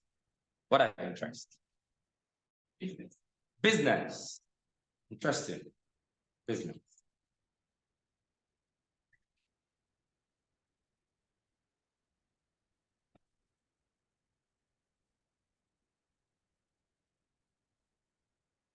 Importation kills local production.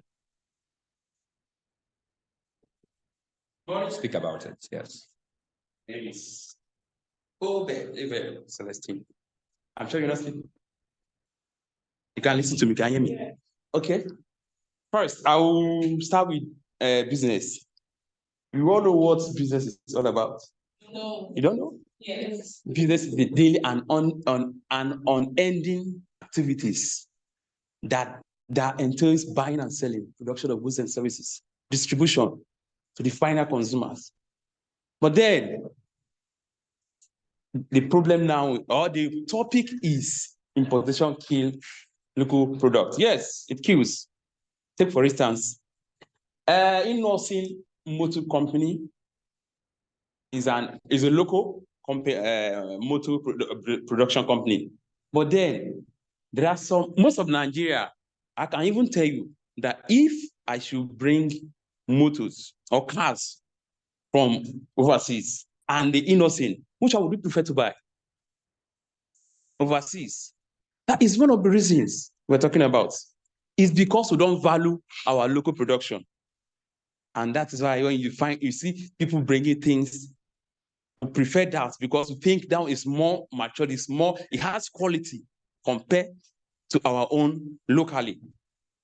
So to me, I can say importation of goods from abroad really kills our own because we don't really have value in our own compared to the one overseas.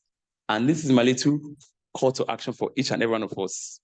So we should look into our own, buy our own, make use of our own, and then it can help our GDP increase and boost. Thank you. Comments? Okay. I want to say something as well.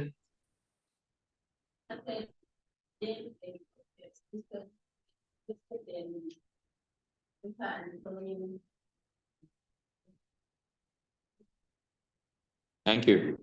Yes. Actually, did very well. But the thing is that I think he concentrated more on me or that.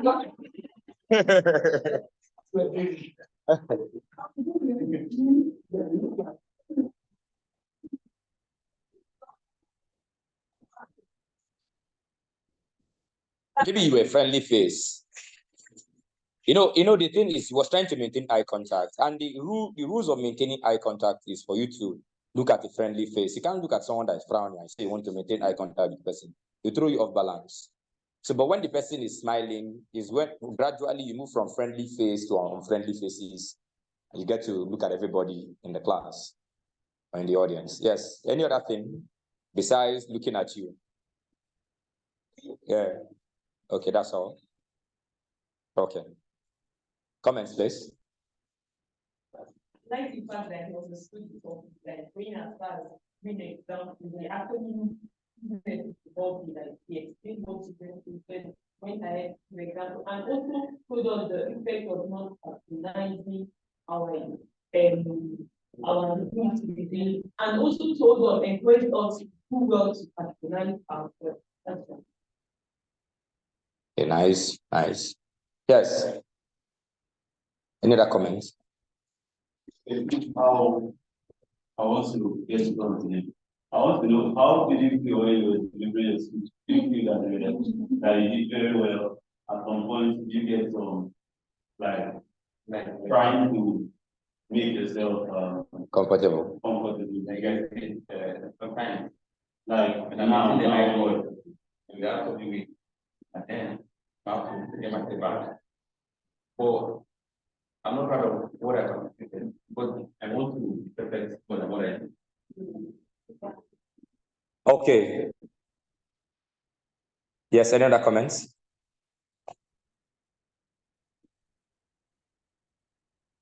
you have a comment? Okay. Well, we need to get an R counter. How many did you do? Okay, we need to get an R counter. I will count it for us. So who will be the R counter?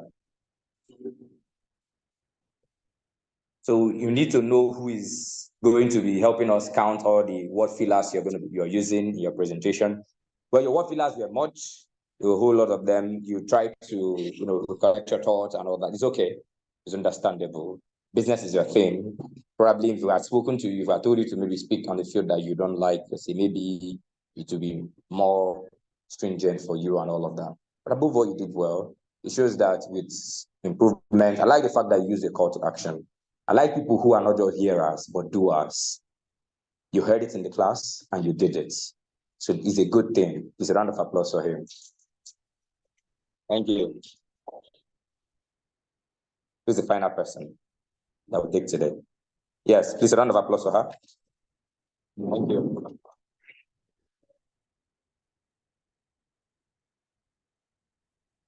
Hello, everyone. Hello. Yeah. What are your interests, Kemi? I love you. You love what? Learning. Learning. Yes. But so let me start this way. Yes. We all love. We've not given you a topic yet. Okay. Let's give you a topic first before you can start. All right, Kemi. Kemi loves learning. So let's give Kemi a topic.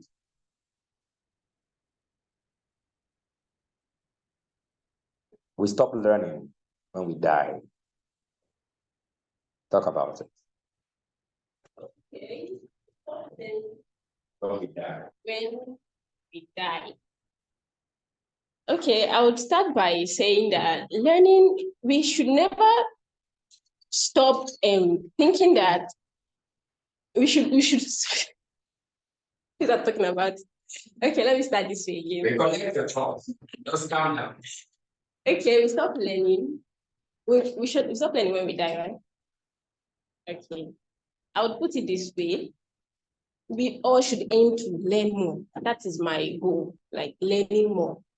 And there's no point where in life where you can say you've reached the age where you can't learn or adapt to new things.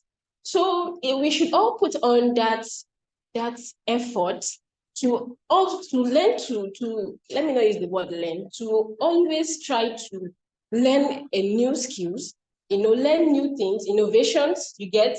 So learning stop when you die. Yes, that is a good, should I put it, a good that should be a good slogan. Let me use that as a slogan that we should use, that no matter what comes our way, we should all try to learn. Okay, let me put my own scenario. I always try to learn in one way or the other, but my own problem is the implementation aspect. I know most of us, we've paid for many online classes where is either we stop learning after 2 weeks. I have a friend now, and I'm also in that shoes. But I said no, I just have to start implementing these stuff I learned. I've learned project management from different platforms, but I've never implemented them. It's either I don't finish the class, or I just leave it. I'll procrastinate. Yes, so it is really affecting me. So I decided that I would stick to this and I would implement it. So it's not just learning alone. You implement, you put it into action. It's not just the skill, the act, like we said, but you act also. It's an action word. So you put that into action, then it becomes part of you. So learning never stops. Education never stops. In this 2023, this 21st century, we just have to, there's no way, there's no sector you are in that you won't learn. There's no way. Is it agriculture? Is it and business-wise? You just have to learn to upgrade your skills, to upgrade your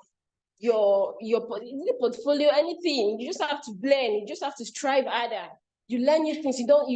If you are relaxing back on those archaic ways of doing things, you will be left behind. You have to follow trends, you learn new things. So learning never dies.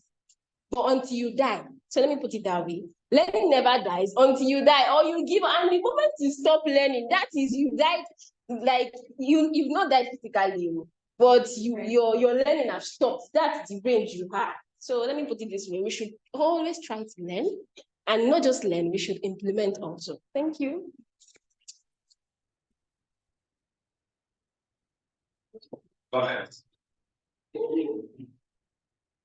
Comments.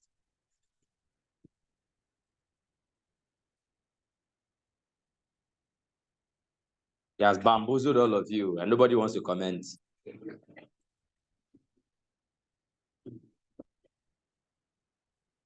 Are there people online that wants to make comments?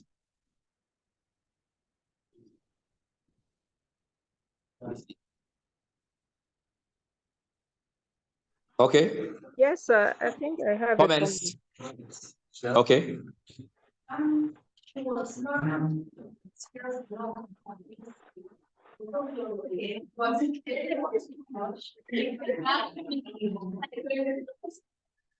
Okay.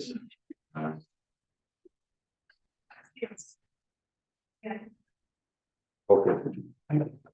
Okay. The play was too much. Yeah. Comment.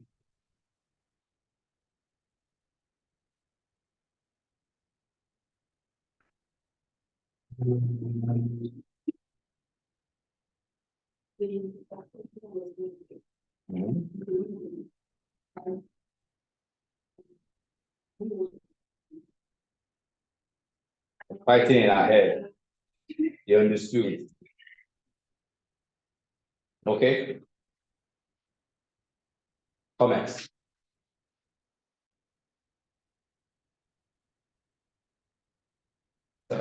Well, Kemi, there was a lot of rambling. You know, there was a lot of word fillers. There was a lot of repetition. The same thing you said before, say it again, say it again, say it again. And then I also understand that, see, you need to get to a point. Every speaker should get to a point where they just pass their message and get done with it.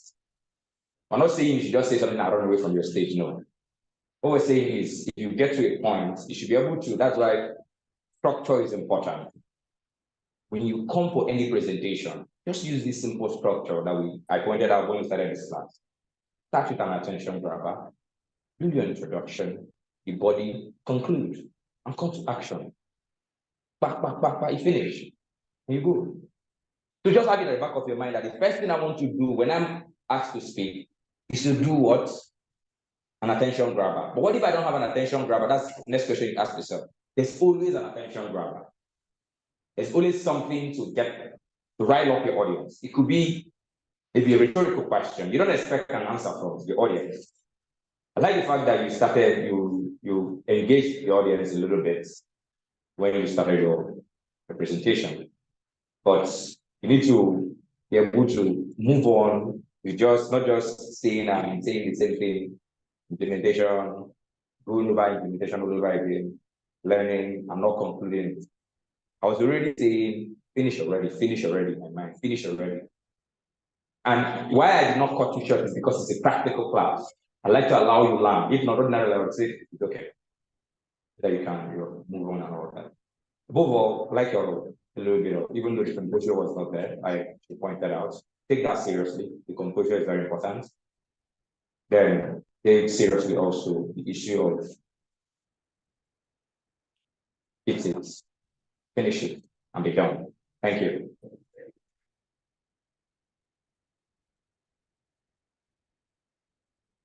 All right, gentlemen, ladies.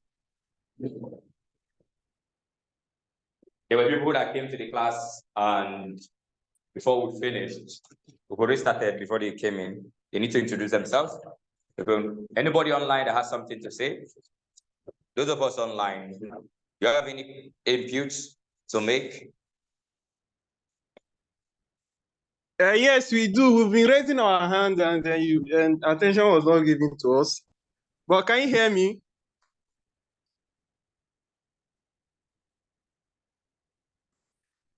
Hello, can you hear me?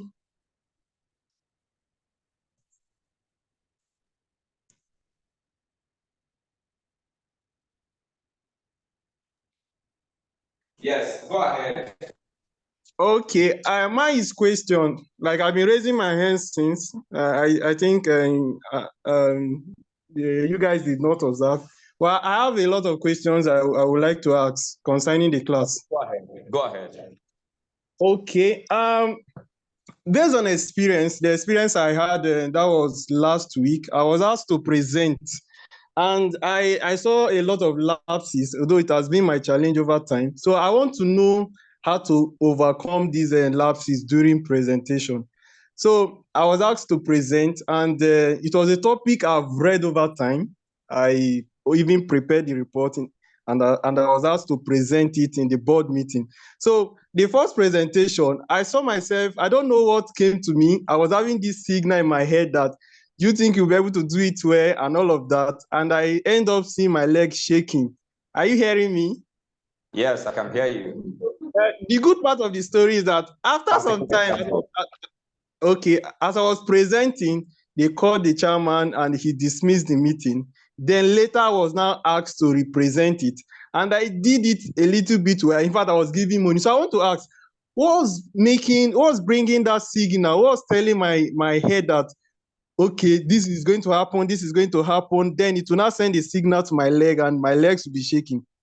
In fact, that's the major reason I actually registered for this class, to see if I can overcome it. So what's actually giving me that signal that whenever I'm being called upon to do something, either impromptu or I'm giving time to rehearse and all of that, I will just come up and I will end up seeing my leg shaking. So what's giving my head that signal? Okay, so is that, do you have another question besides this question?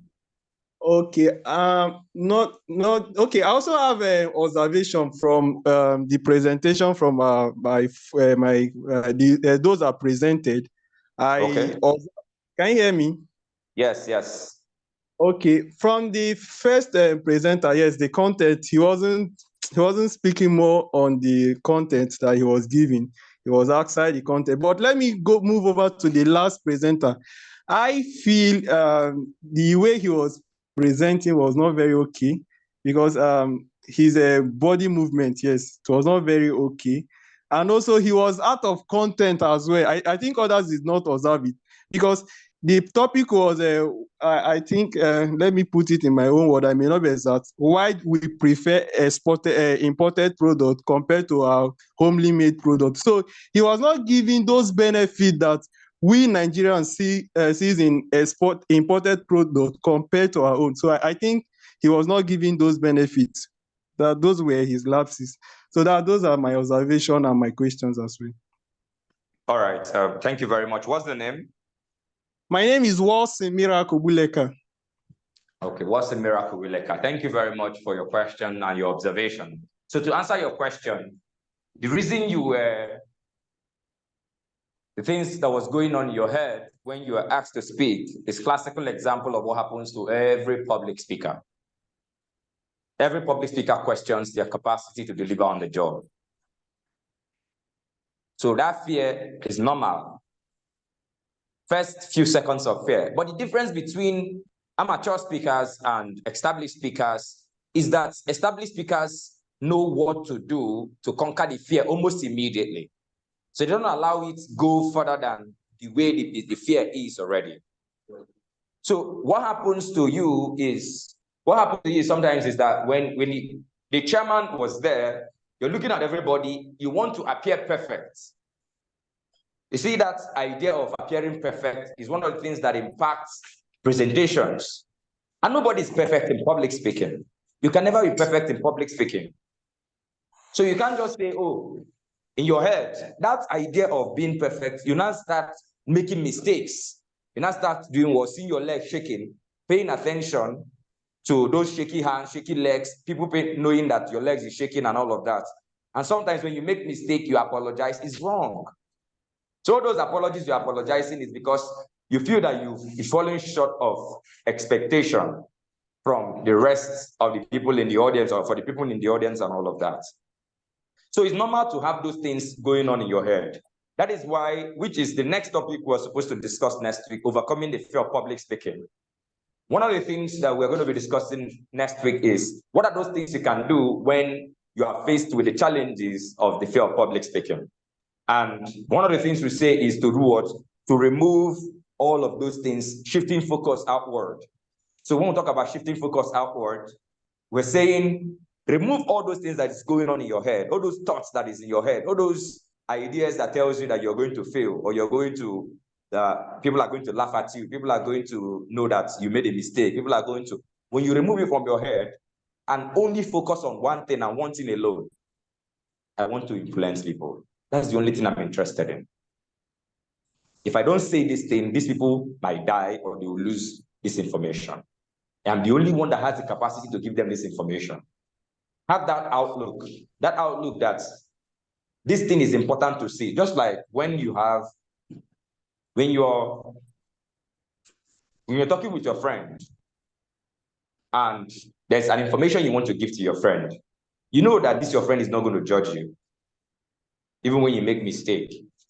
So see your audience as your friend. That your friend. Like, let me ask the class, is anybody here that is shy in the presence of their friends?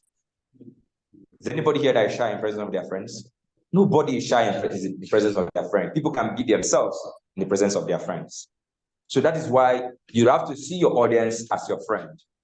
Befriend them, get acquainted, get their names, call them by their names. When you're addressing them, when you're talking to them, just get that familiarity. It will help you in doing what? In conquering that fear that comes from. And then also only pay attention to the reason why you are there making that presentation in the first place. If your life depends on that presentation, let's say if you don't do that presentation, you will die. And if you don't do it very well, you will die. Won't you do it very well? You will do it very well.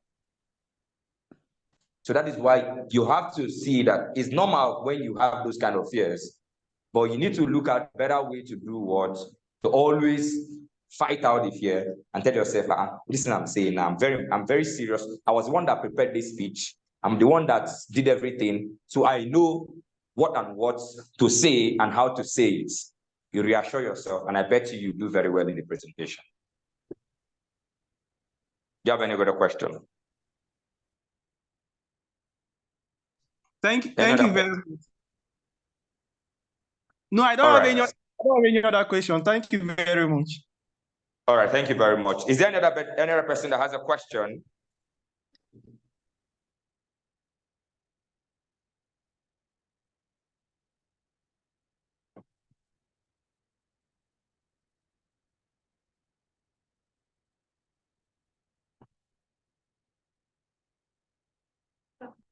Yes. Sure, you get it. ISG, send it to them. Thank you. Okay, those of us online, we're sincerely sorry that we're not able to carry you along as much as we should be able to carry you along. I can see that some of you have elaborate more on what you're saying. Okay, Jennifer, who were you referring to about elaborating on what they are saying?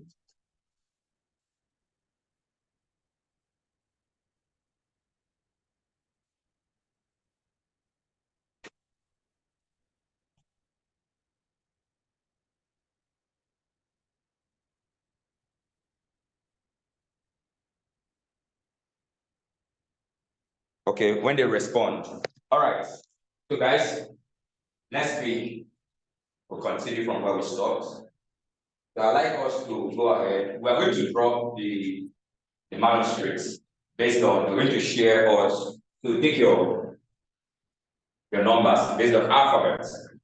A. A. A. B.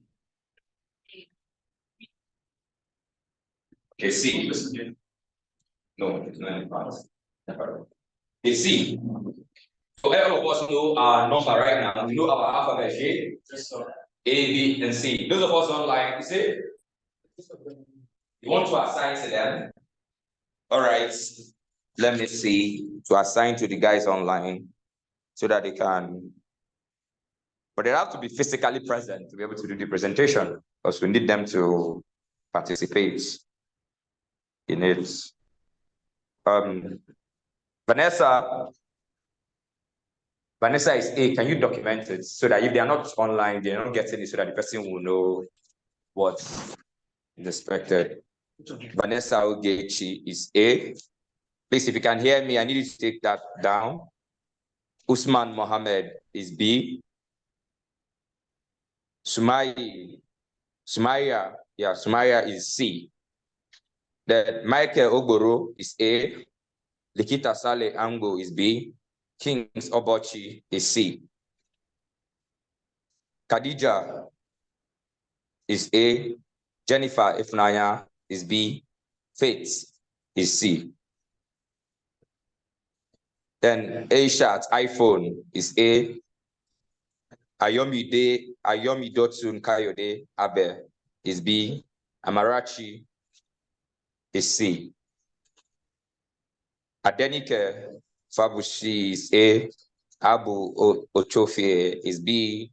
Abba Jakarta is C. Then Mimive is A. All right. So that is this thing. So all of you should please take your lesson down. We're going to drop the manuscript speech on the platform, assign the different speeches to us because they are different speeches. So you practice with it at home or in the office. Come next Saturday, you're going to do your presentation. Yes, everybody, 1-1.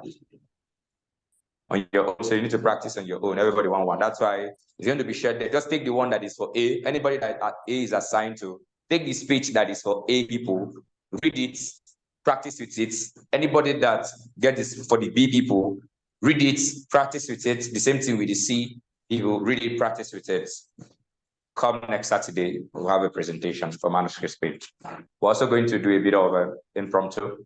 Our final assessment, though these are part of your assessment, our final assessment is extemporaneous speech. So that one, you'll have to prepare your speech yourself. Prepare it, your slide, your PowerPoint slide, on your own, any topic of your choice. That will be the final assessment and to be communicated out by the end of the class. Thank you very much, and I'll see you next week.